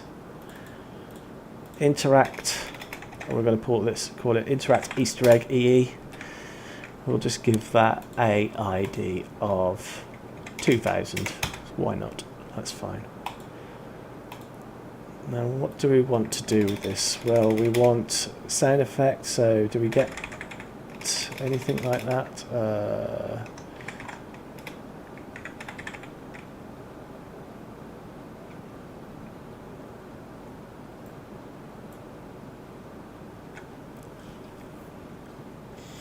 We need a sound effect of a person, so breathe, maybe, breath, damage, breath, male, so.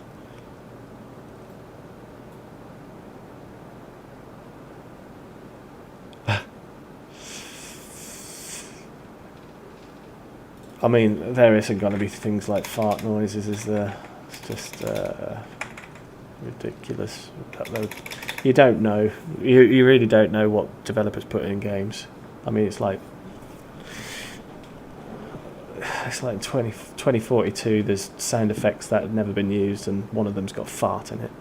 We're going to put in. Let's get some water spray first.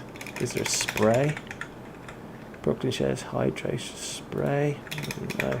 Let's have a look on Tech Campus. Spray. Shed spots. Weapon bench spray silicone. No. Water.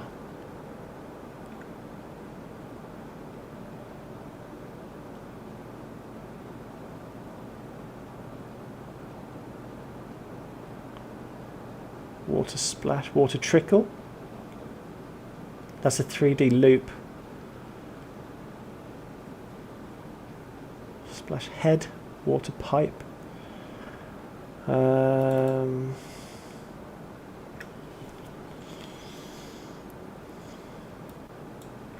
Just need to pick one really and hope for the best, because you can't hear them whilst we're editing. Let's have a look. I think it's going to be water splash.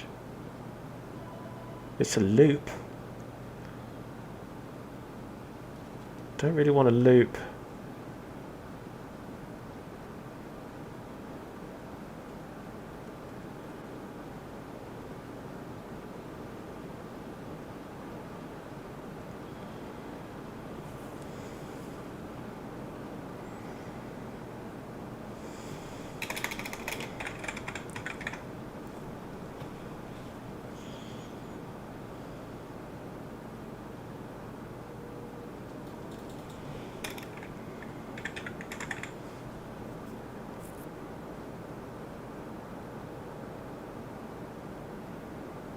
surely in the game there's like water fountain here, isn't there?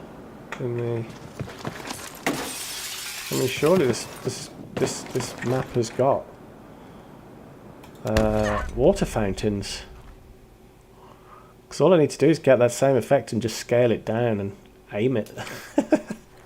Realistically, it's a bit stupid, like, but let me just check. Okay, we've still got smoke billowing from our old MCOM locations, which is good. Oh, look, we've got water fountains there.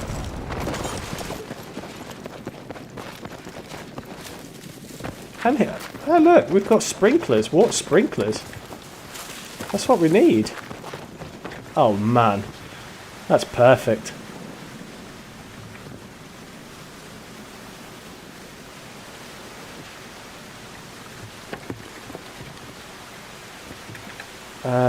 It's got to be in the game. Sprink.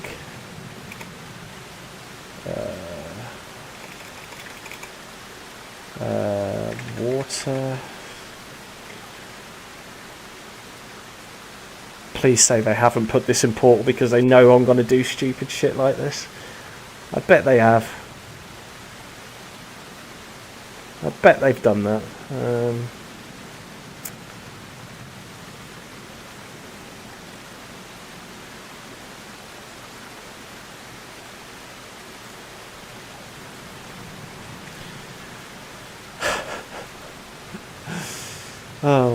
Objects. Southern California, shared. Nature. Generic, common. Drops.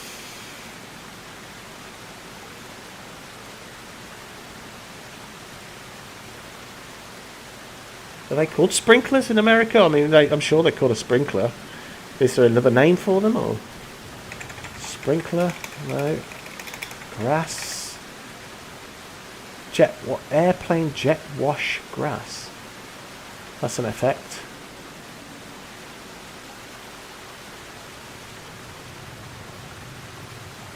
Nah, surely that's not it. Well, we'll put the breathing sound in first.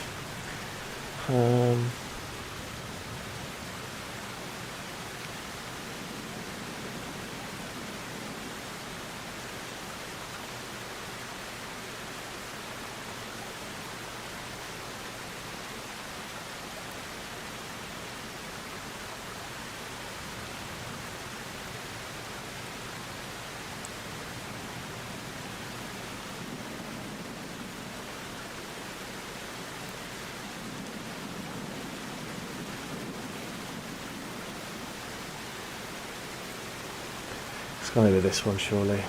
Damage breath. It's going to be that one, if anything.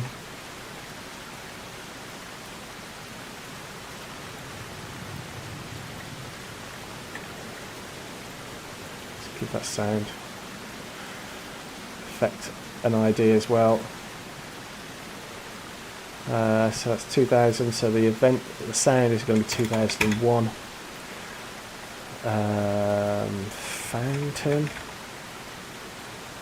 Fountain source. I mean, is that actually just an object with an effect?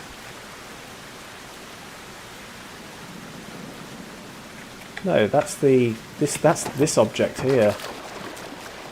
But there's actual.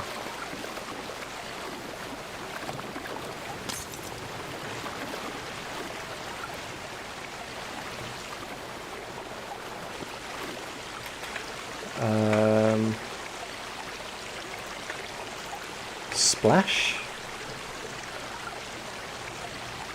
Water splash? That's shared?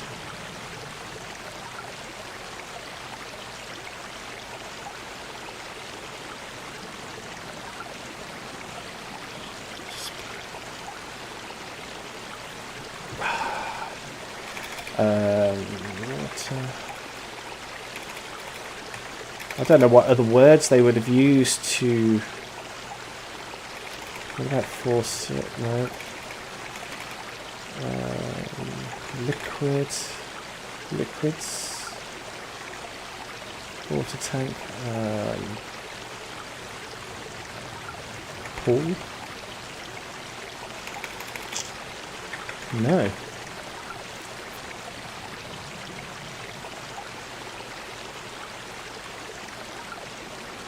Should we just try this jet wash water and see what that is? I mean, it's probably not going to be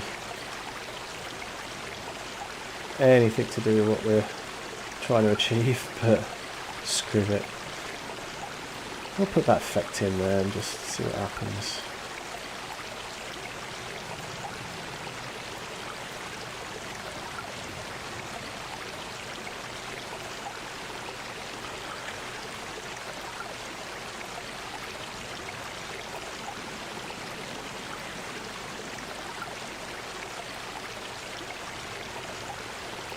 And we'll give that the object ID of 2002. Right, we're done with that. This rush mode is finished in here. We don't really have to do anything except for putting in things like barricades and HESCO barriers and certain defensive sandbags.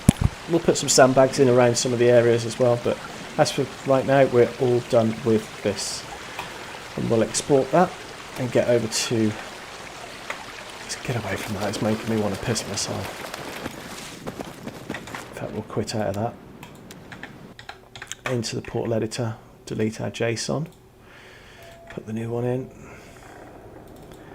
and save. And I'll just show you how to set up the blocks now for the final stage.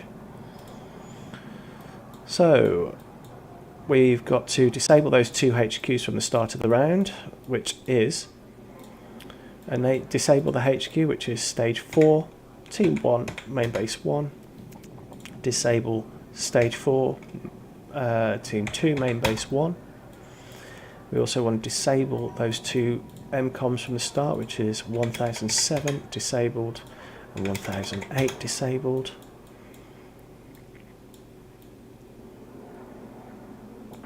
And now we go down to here.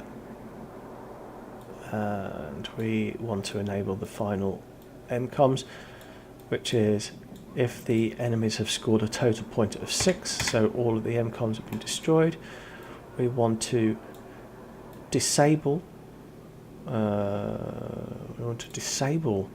stage 3 T1 main base 1. We want to disable stage 3 team 2 main base 1. We want to enable stage 4 team 1 main base 1, and we want to enable stage 4 team 2 main base 1, and then the 2 MCOMs, which is 1007, and the final one, which is 1008. And that is done. Now, what do we do when those have been destroyed? We're going to duplicate that. We're going to get rid of all of this in here, and we're just going to go here. If the score is 8, wait for 2 seconds.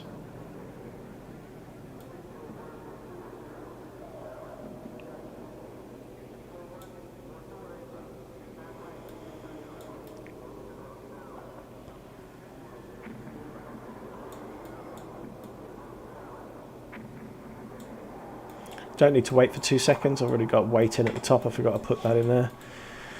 So at the end of that, we're going to go to end game mode in favour of team 1. And that is that done. So when the 8th MCOM's been destroyed, end of the round, team 1 wins. How do we make team 2 win? Well, what we need to do is use the variable that we set up earlier, where we set at the start of the round that team 2 score is set at 0, and they are going to work on kills. So we're going to work from the top down now, just for ease of use. We've done our initial setup here for the moment. So underneath there, we're going to we've done all the MCOMs. We're going to change that timer though to 30 seconds later, because we want to still test things. New rule. And we're going to go team 2 scoring on player earns kill. On player earns kill. Yep. We're going to set the variable for team score for get team 2. But we want to add to the current score, which is add get the current score, which is get variable. Again, we want to get the score for team 2, sorry. And then we want to add a 1 to that. However, that score is going to be reflected as reinforcements for team 1. Okay, so at the start of the round on initial game setup, we're going to set up some variables to set up the scoreboard. So to do that, we're going to go to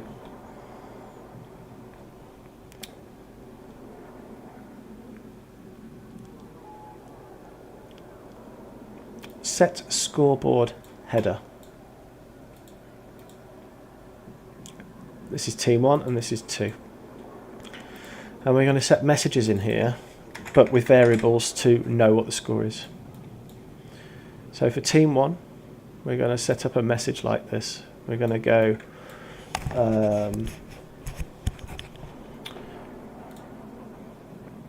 we're going to do tickets remaining.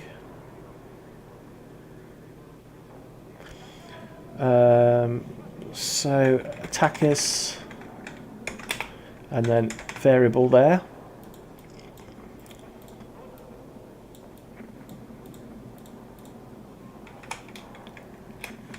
Defenders,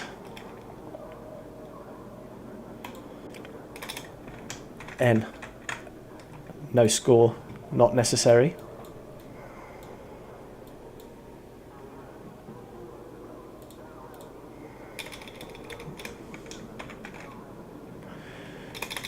We want to do NATO and PAX actually. We're going to keep them official. No score applied. Okay. So for NATO, this is actually going to be team 2 score minus the total. Now, it's going to be 400 tickets. So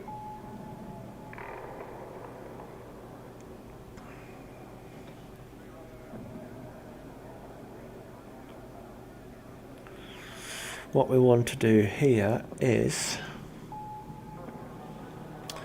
/400, so out of 400.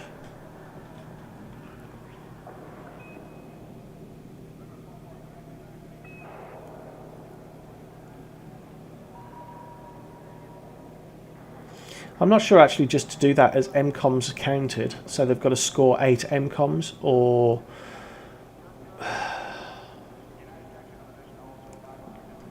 no. We're going to do it as the packs have got remaining. So packs have got so and so of 8.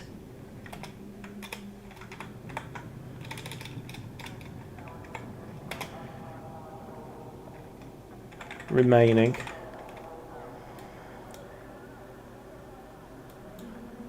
And then NATO have got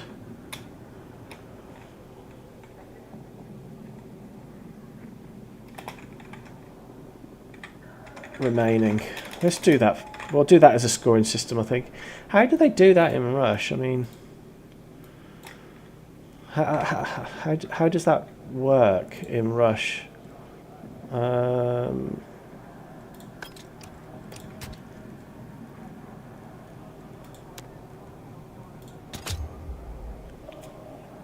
I'm curious, I can't remember how that system's set up in official versions of Rush. Because we actually want to legit copy that. We want exactly how Rush works. Is that going to allow me to do that? Custom search, Rush. Yeah, just get me on any of them, doesn't matter. Play. Get me on any Rush mode. Let's go.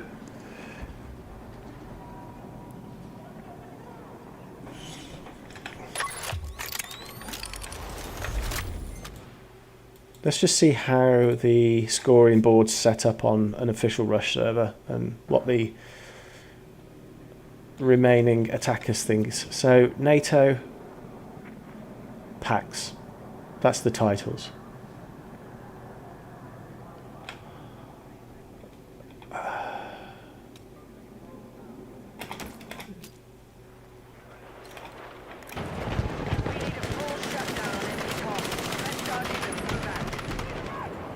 We want to put in the destroy. You see where it says destroy? Above the MCOMs. We want to do that. So just quickly into Portal, we're going to put our reminder in here. We're just going to go world icon text. Set world icon text. We're going to put that there as a reminder to do that. And at the top we've got our reinforcements as a GUI, but nothing that shows the reinforcements on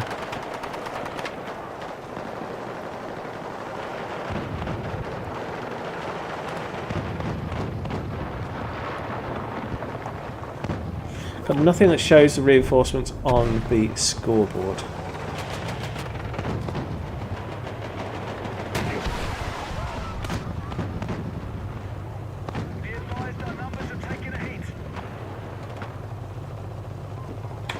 Okay, so we want to do this.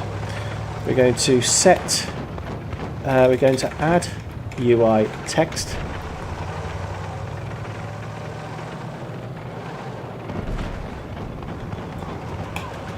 To remind us to do that. I think we've seen everything we need to see on this mode. Let's see how the text is formatted on MCOM destroyed, right in the center. So that's at about 150 from the top center. Objective destroyed.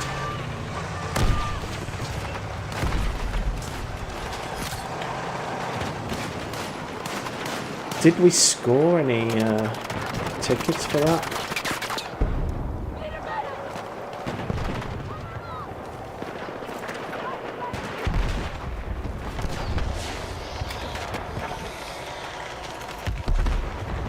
Let's just see this through.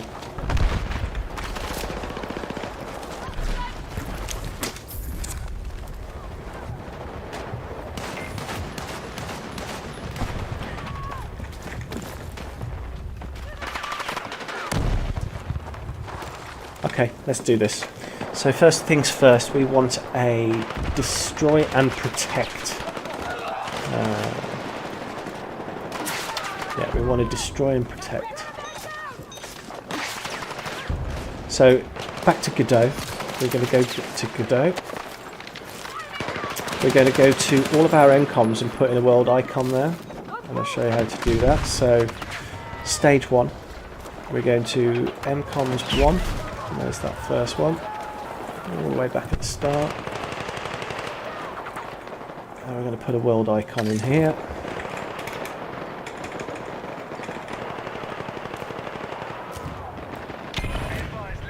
And I'll literally plonk it on top of the MCOM and a bit above.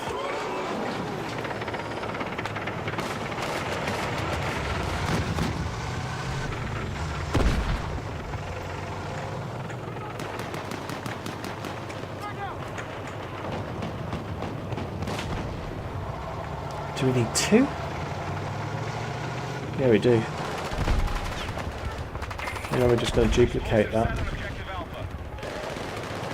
So these world icons need to be also ID'd. So this is going to be, I'm going to just call these ones 500s and so on. So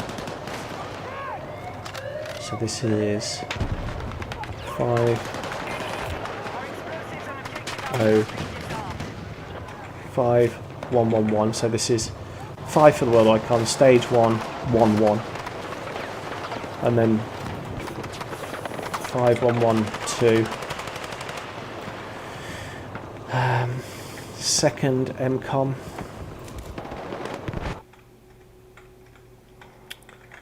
We'll get a world icon in on this. Just the same. Doesn't have to be dead accurate because it rotates in-game for you. Just pretty much stick that world icon in there. Drag it up a little bit. I've got to think of a way to remember how I'm going to ID these. So 1 and 2. So this is MCOM 1, icon 1.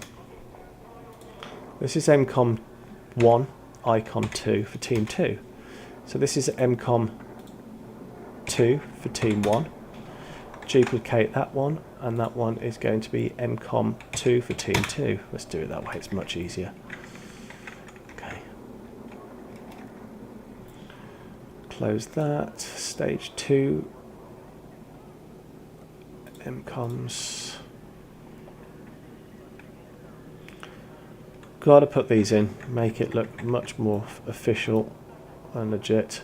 Because at the end of the day, DICE have made their game modes using pretty much similar techniques to what people can achieve in Portal, albeit they do have more in their library when it comes to their scripts and functions that we probably don't know about, a lot of them, which they're keeping sort of private, but we can replicate them. So this is world icon stage 2. No, this is MCOM 3, 1. Duplicate MCOM 3, 2. MCOM 2, which is 1004. Yep.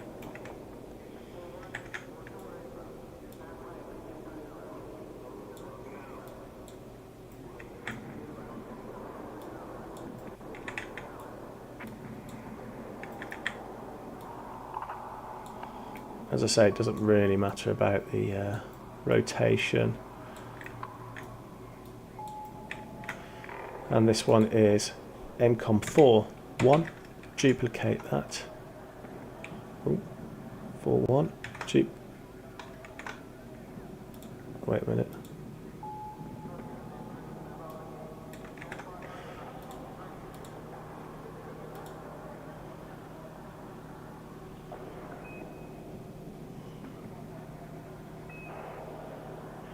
That never duplicated itself, did it? No. Duplicate. So this is MCOM world icon for MCOM 3 for team 1. World icon for team 2.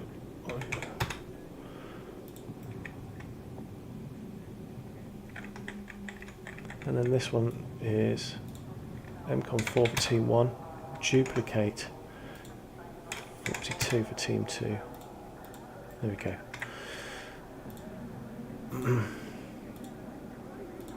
Stage 3 MCOMs. Again, there'll be 2 more to do after these. World icon, centered.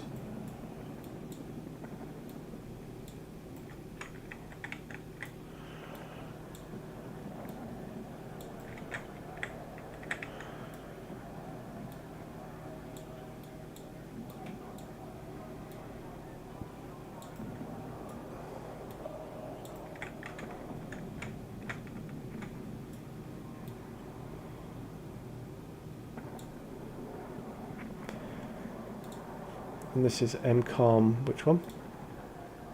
5. So this is MCOM 5 Team 1. Duplicate M5 2. And then go to MCOM 2.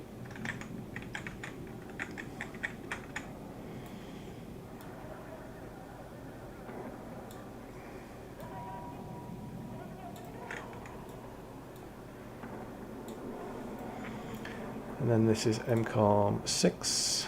So MCOM 6 for 61. Duplicate to 62. And the final 2 MCOMs, stage 4. We're not going to set the positions on the portal editor. No need to do that because these are going to be static. We're not going to be wanting to move them at all. Yeah, that places nicely.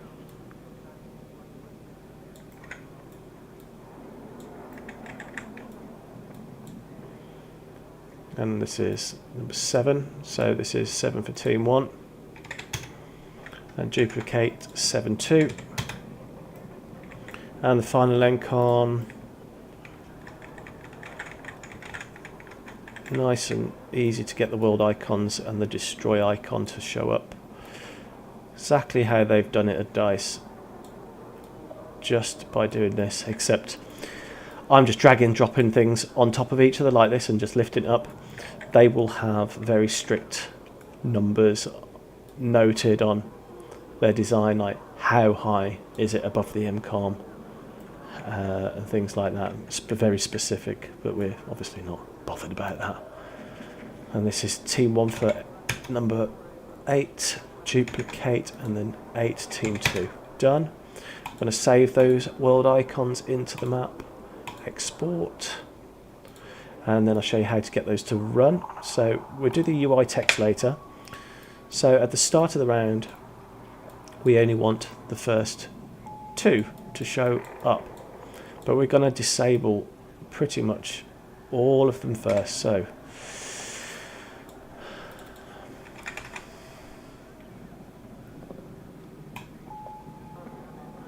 I didn't want to do that.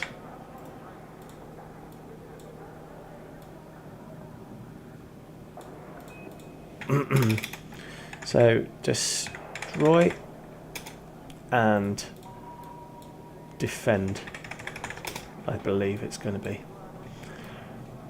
So that's going to be for each one. So icon, so get world icon.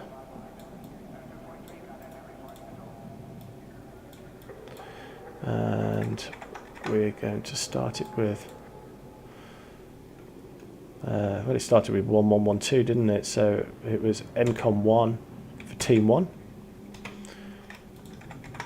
MCOM 1 for Team 2.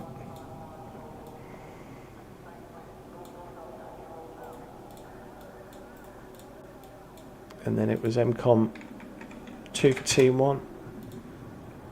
And 2 for Team 2. A little bit of an effort to do this, but it's be done very quickly. Destroy, defense, and then it was 3-1 and 3-2.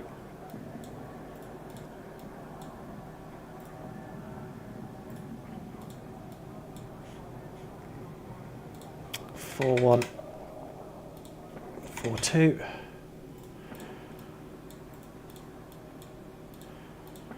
5-1, 5-2.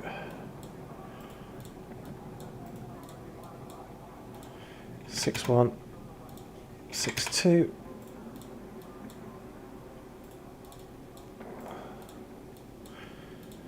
7-1, 7-2.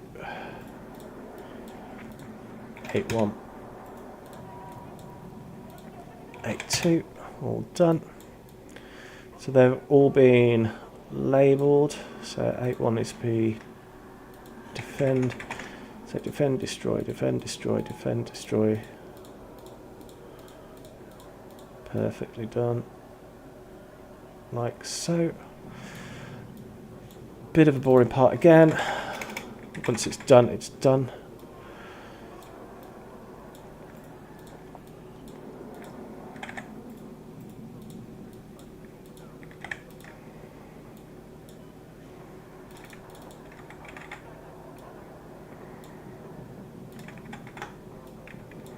This is owner of team 1 and owner of team 2, so it says destroy or defend depending on what team you are. And again, we've got to just do a little bit of a copy paste job here. So 2 1 2 2 3 1 3 2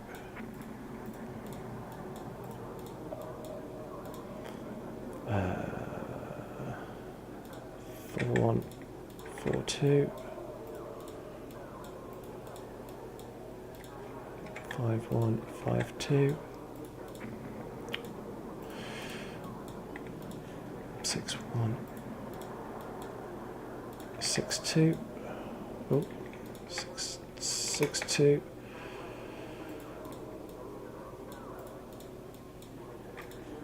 7 1 7 2 and finally 8 1 8 2. So that's all team done. We want to set the colour for them all as well. World icon text colour image. Don't want an image, just having text.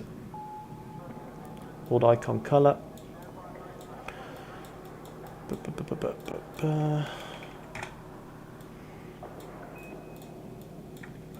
1 1. So what we're going to do here is blue and red.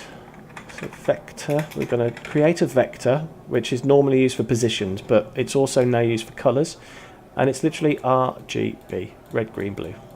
So nice and straightforward. So we can. It's always 0 to 1 as well, instead of like actual 2 5 6 colour and things like that.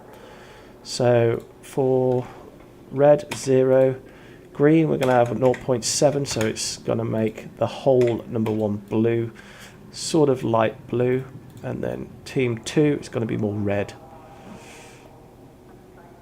Or should it be? Have I got the colours wrong? Yeah, I need to make sure. I need this as accurate as possible. I think it was just white, actually, if I remember. Is it just white? Is it white on both teams? Let's find out. I want this to be as much as a replica as possible.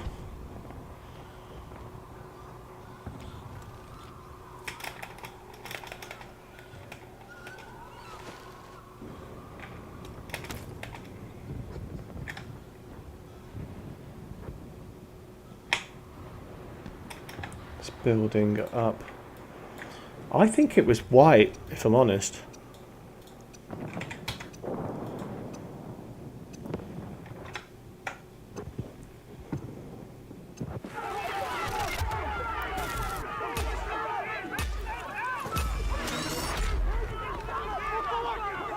It's white.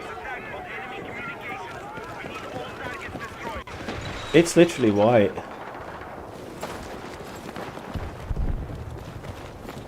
It's just white.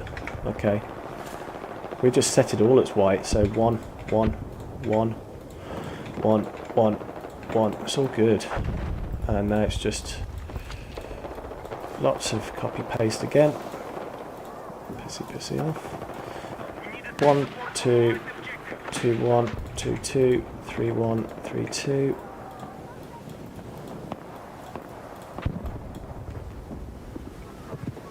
4, 1, 4, 2, 5, 1, 5, 2, 6, 1, 6, 2, 7, 1, 7, 2, and then 8, 1, 8, 2. All of those are going to be white. And we then want to disable them all except for the first 2. So enable world icon text. Again, a bit more copy and paste. 1 1. Literals, we want to have them as true, and then 1 2. True, and then we want 2 1 enabled, and we want 2 2 enabled, and then everything after that disabled. So 3 1, 3 2, 4 1, 4 2, 5 1, 5 2.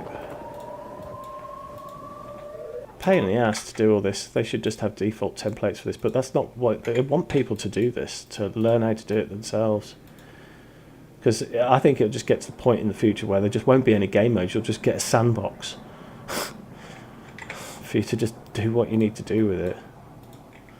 7 2, and then finally 8 1, 8 2. And now we want to actually call those in at the right times as well. So the first 2 are going to be enabled from the start of the round, no problem. So we want to, if the first 2 are disabled, so we want to enable world icon text. Let's just put a template in there real quick.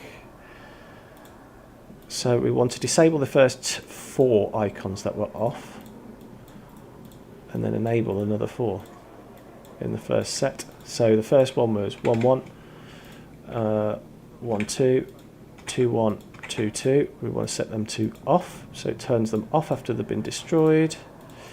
And then we want to enable the further next 4.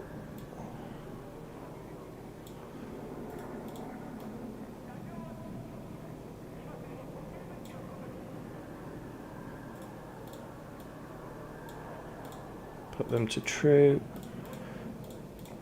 Change the IDs to 3 1, 3 2, 4 1, 4 2. That's that done. Stage 2, we need to disable those.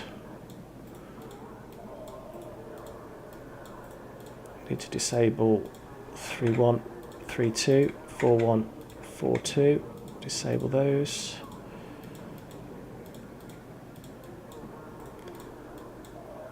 And put another 4 in to be enabled for the next stage. I'm going to turn those to true, true, true, and true. So we want to enable 5 1, 5 2, 6 1, 6 2. And then again for the last stage, we'll disable those 4. False, false, false, false. We want to disable, do we do 5? 5 1 and 5 1 and 6. So we want to disable 5 1 and 5 2, 6 1 and 6 2. And then we want to enable the last 4 icons. So true, true, true, and true. We want to enable 7 1, 7 2, 8 1, 8 2. Icons are done, finished. Don't have to do anything else. Save. Icons are done. They will work. We will test anyway in a moment, but not necessary because they will work. We're going to go back to where we were with this scoring with team 2. So on player earns a kill, they get a score of 1.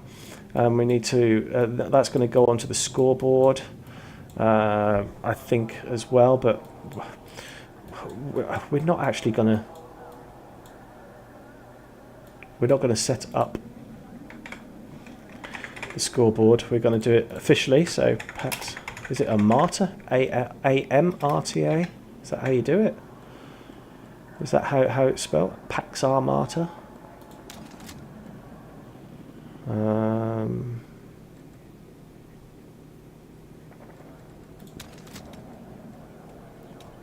Pax Armata. Yeah, that's correct.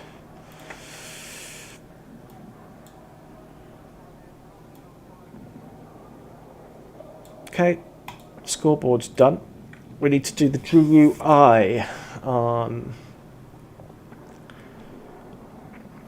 Team 1. So to do that, we are going to do the following. we're going to go add a new rule.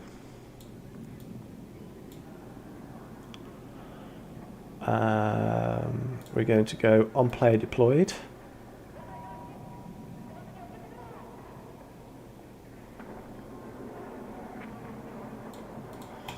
First of all, we want to delete all widgets so it's a nice clean screen for that player. So we're going to put score UI, and we want to replicate this as best as we can for what Rush really is. So we're just going to again just load back in to another round of Rush just to get a quick measurement. What I'm going to do here for the UI, I actually get literally a ruler. Right. Basing this on a 1080p screen, it makes no difference whether you're 1080p bigger or not, it's still going to be stretched and fitted to that.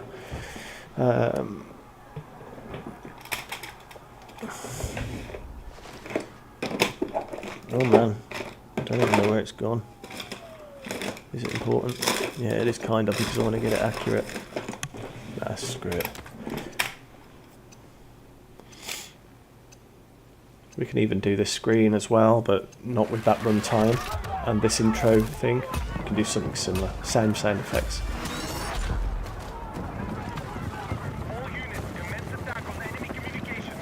Okay, so we are going to go with top center at 60.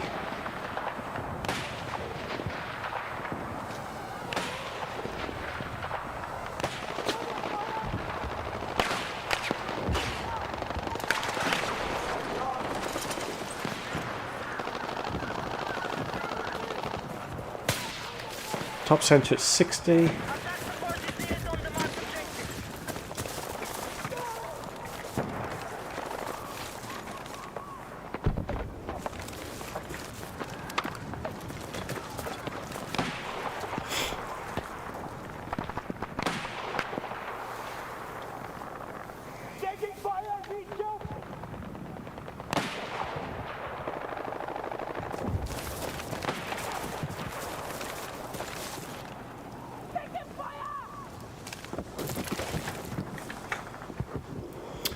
So we're going to go set UI text. No, we're not. We're going to add UI text. And for this, we're going to give that a widget name. This is going to be when you add a text or add an icon or add anything to the UI. That is going to be an actual widget. So we're going to call this score UI, and it wants two vectors. And the vectors are the size and the widths and the heights. So we're going to go vector, create a vector, just put some numbers in there just to fill it out. And because we're going to anchor it to the top, we're just going to put that as 0, 0, 0 for the moment. But here we want to put that down. So from the top of the screen at the center, we want to put that down to 60 for the moment. We'll test it first. And the size of the text, let's have a look. I would say that's 40. The box is 50.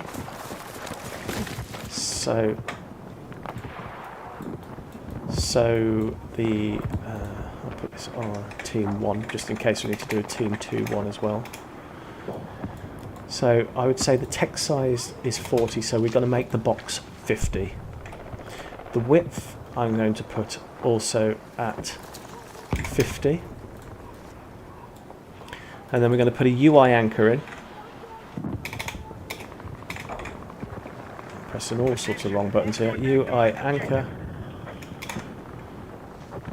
Item, and we're going to anchor that to the top center of the screen.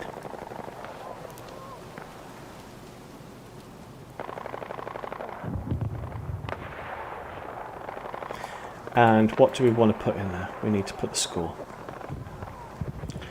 And to do that, it needs to be a calculation of how many how many are remaining. So actually what we want to do is change the way that the scoring works for Team 2. We're going to now give them a variable to score. They're going to have 400 tickets to kill people. And every time somebody scores a kill, it's going to be subtract from that. I'm going to put subtract in there, get variable. We're going to subtract 1 from that instead, so it's going to count down.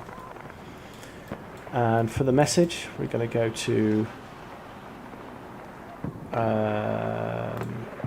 get variable, team score for team 2. And how many do they get per round? I think it was only 100.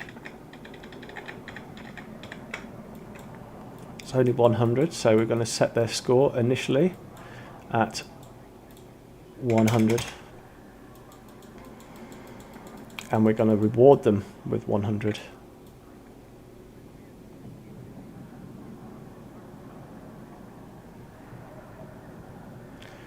So MCOM destroyed. I think I've done this wrong.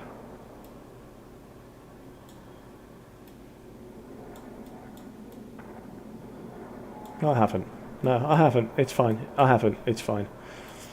On MCOM destroyed, we want to reward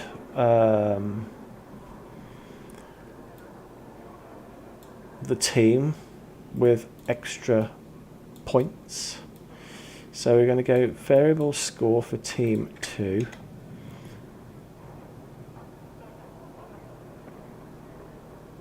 And then we're going to add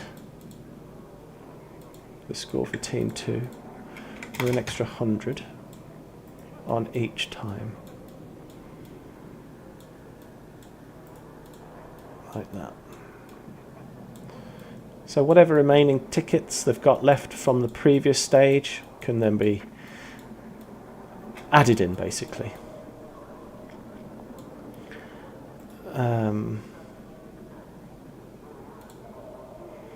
On the player event player, so that is going to force that onto the screen for that player at the top center. So then we want set UI text size, and then we want to find that same widget with that name.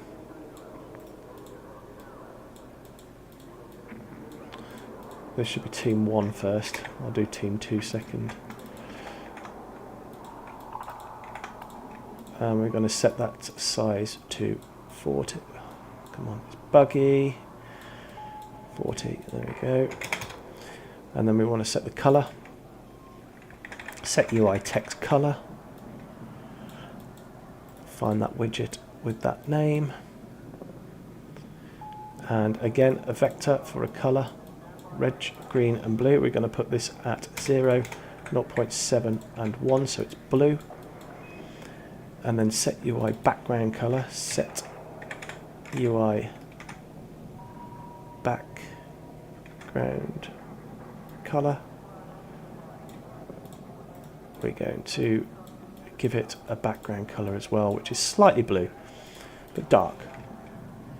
So we're going to put that in 0.2, 0.4. In fact, I'll put that at 0.2 and 0.5. That might be just enough. We want to periodically update that score. So set UI text label.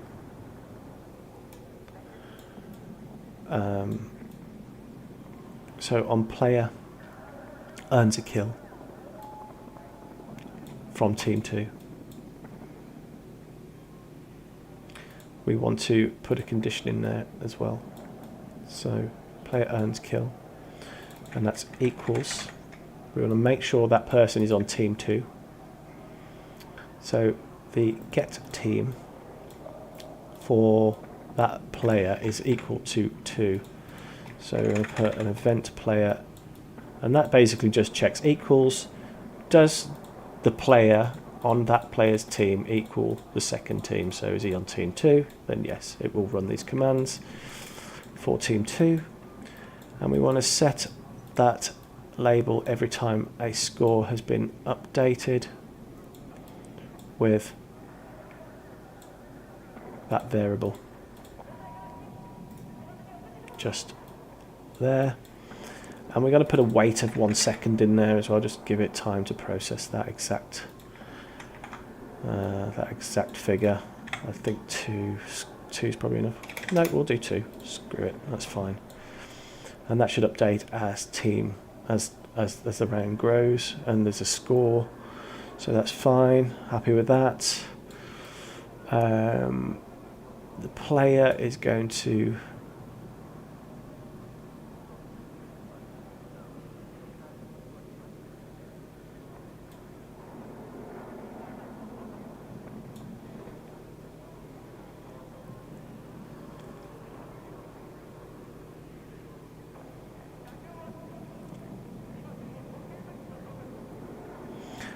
I'm not convinced that's the best way to do this.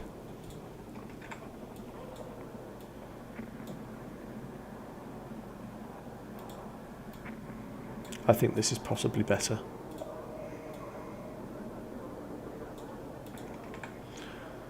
On play deployed, whilst true, then we'll set that text label with a wait. So that kind of updates itself every few seconds. Every 2 seconds, that variable is going to be updated on the score. Yeah, we'll see how that goes. So this is going to be just centered at the moment, and then we're going to have to push it left and put those sort of strange arrow things in. We don't know how we're going to do that, but we're going to save anyway. We're going to do another export. We're just going to run this through a test, and then I'm going to end this stream for tonight. We'll carry on with this stream again tomorrow and finalize everything. But this is now a working rush mode with a basic UI that shows the score. That's what we intended to do. And we just drag our new JSON file in.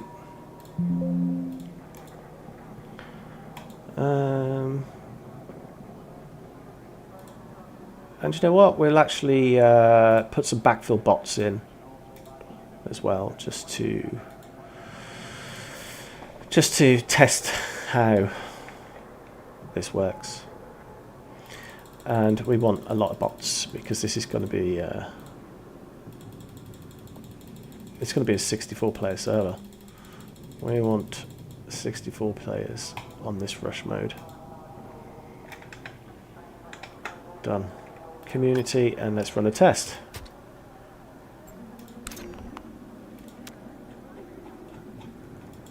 There we go.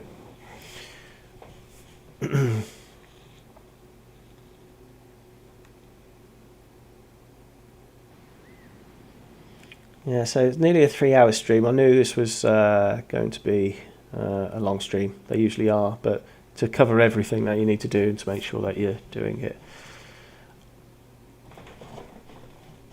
all in one sitting, it's got to be done sort of schematically from start to finish and not just trial and error. We'll fix the deploy camera afterwards as well. Where's our bots? Here's our bots.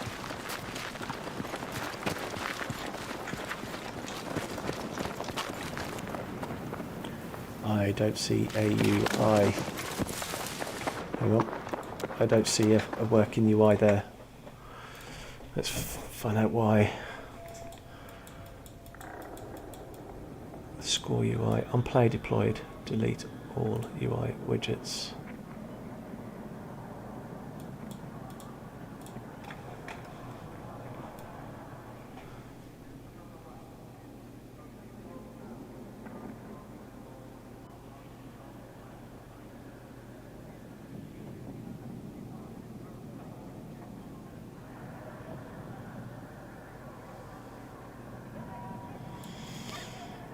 This needs to be a subroutine.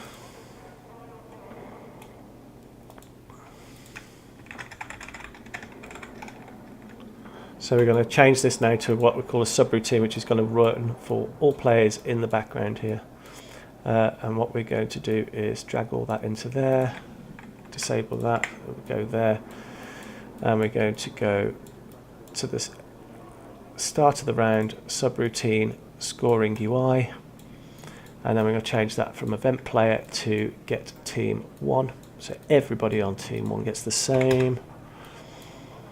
Scoring UI, and we're going to put a while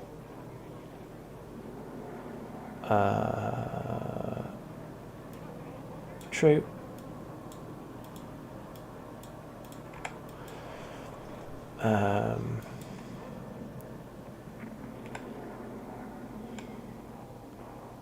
done that wrong.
That might just do it, I'm not sure. Find out.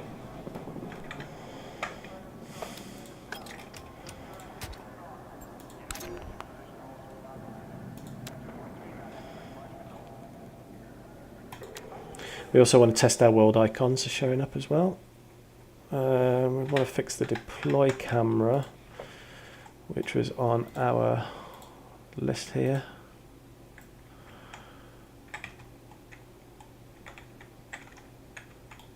Because the deploy camera isn't perfect here. Let's have a look at how that loads.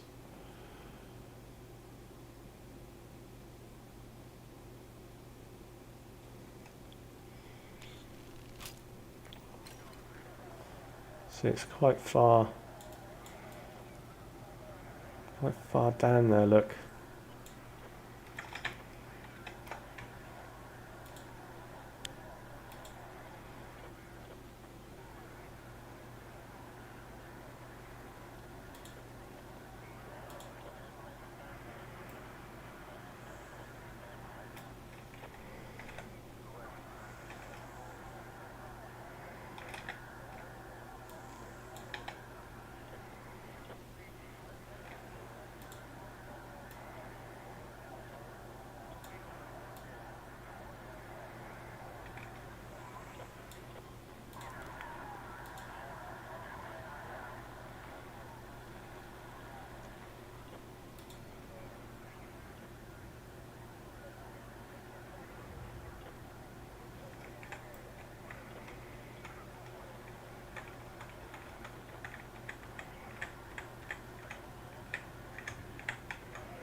Yeah, we've got our destroy text. That's all good.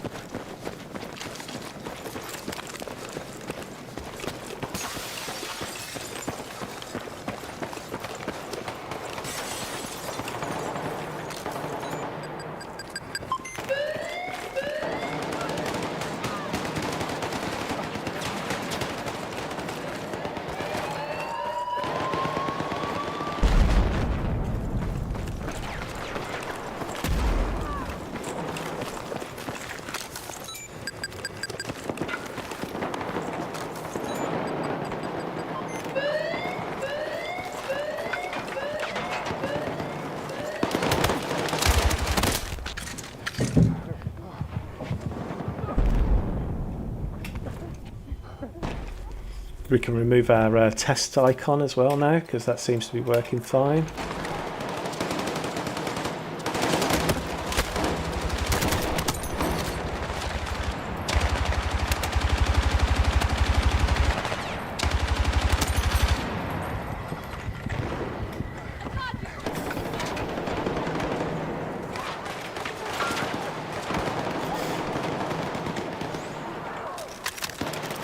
I think we could probably do without the UI and just set up the scoreboard. Sod it. Why do we need to? I mean, literally, why do we need to actually have the UI like DICE have? I mean, it's quite irritating, and actually we could just do a limited HUD mode for this. I think that'd be much better.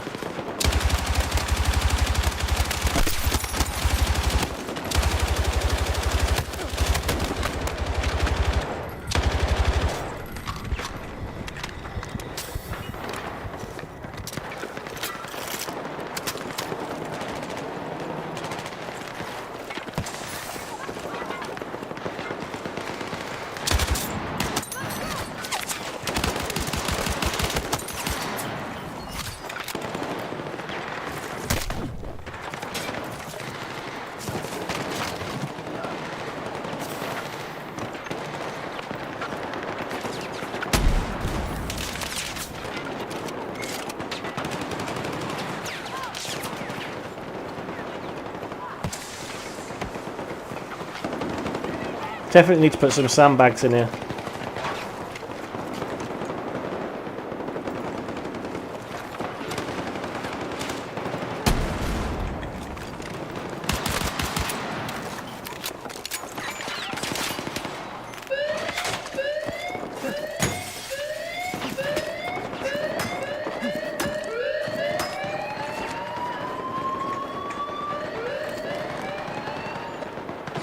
No way.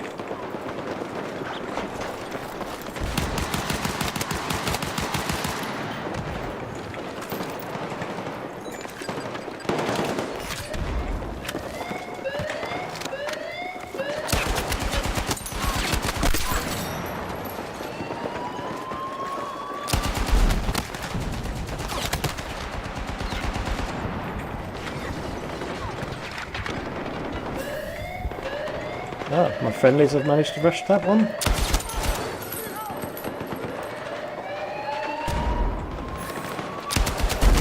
The bots are very clever on this as well, which is nice. So this is a, proper work in rush mode. Just need to put some UI notifications in, like move up.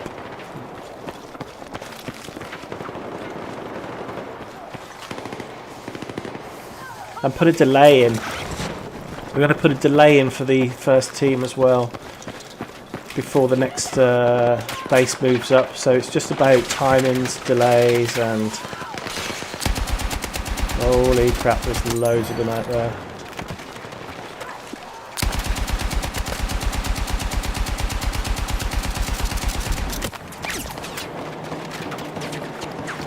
Holy.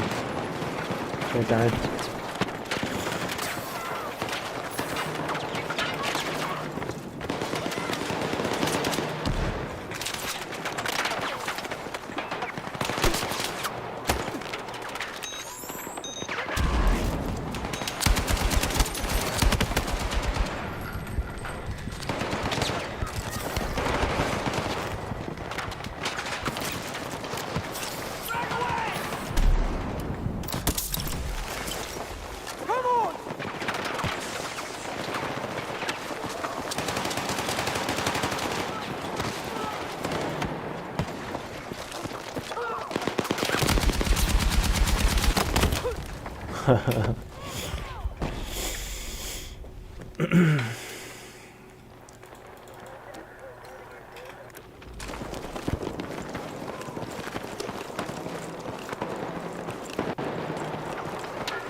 This is pretty tough.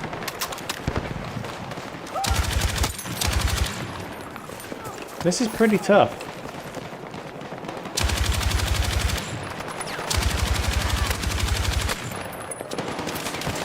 This is actually pretty tough.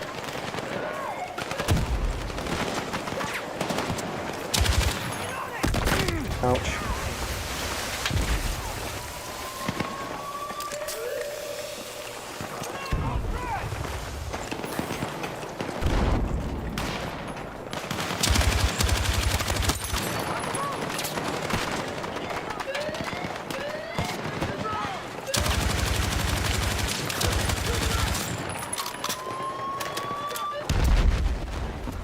Nice.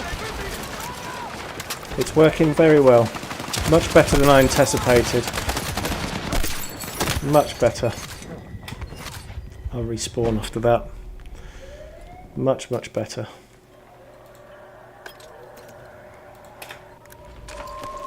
I'm very, very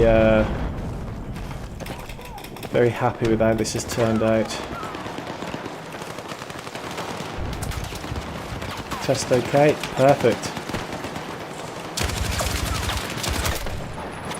Perfect. What a great map for Rush. Why have they not done this already?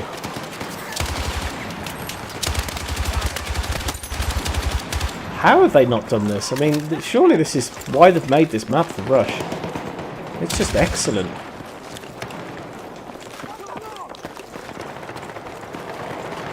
Now this one was in the toilet, if you remember. We put an MCOM in a toilet. Oh, we've got our Easter egg there, but we haven't programmed that yet.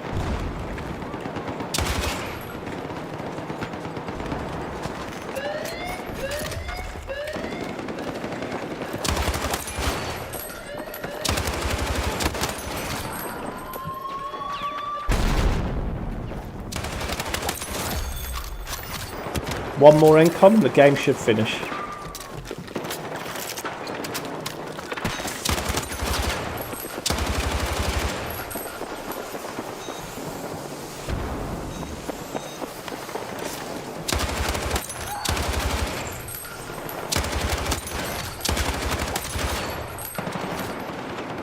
I'm really low on ammo again.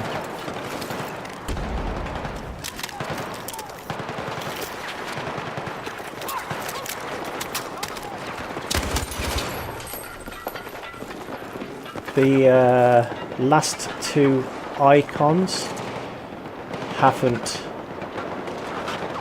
disabled themselves.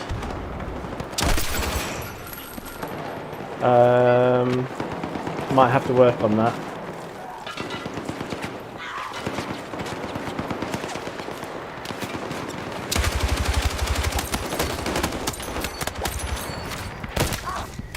Might have to quickly work on that afterwards. But yeah, we'll just make sure this round ends properly on the MCOM, and that's proof of concept for working Rush mode. It's quick paced, it's nice.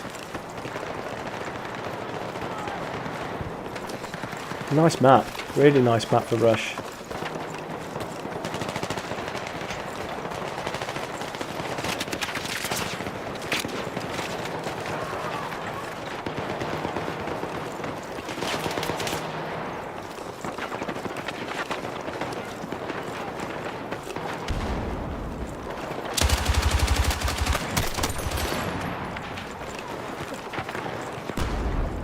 Good MCOM positions. And that is the end of this Rush mode.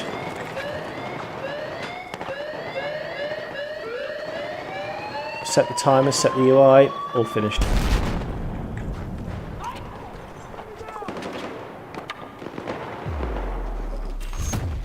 There we go. Right guys, thanks for watching the stream. That's on how to make a working Rush mode. As I said, a few little tiny bug fixes need to be done. I'll cover those in a separate video, and yeah, this will be a working Rush mode, hopefully available for some Friday Night Battlefield, but it'll be no doubtably popular, so you'll see it in the portal. You'll see it in the portal listings very, very soon. So, all right.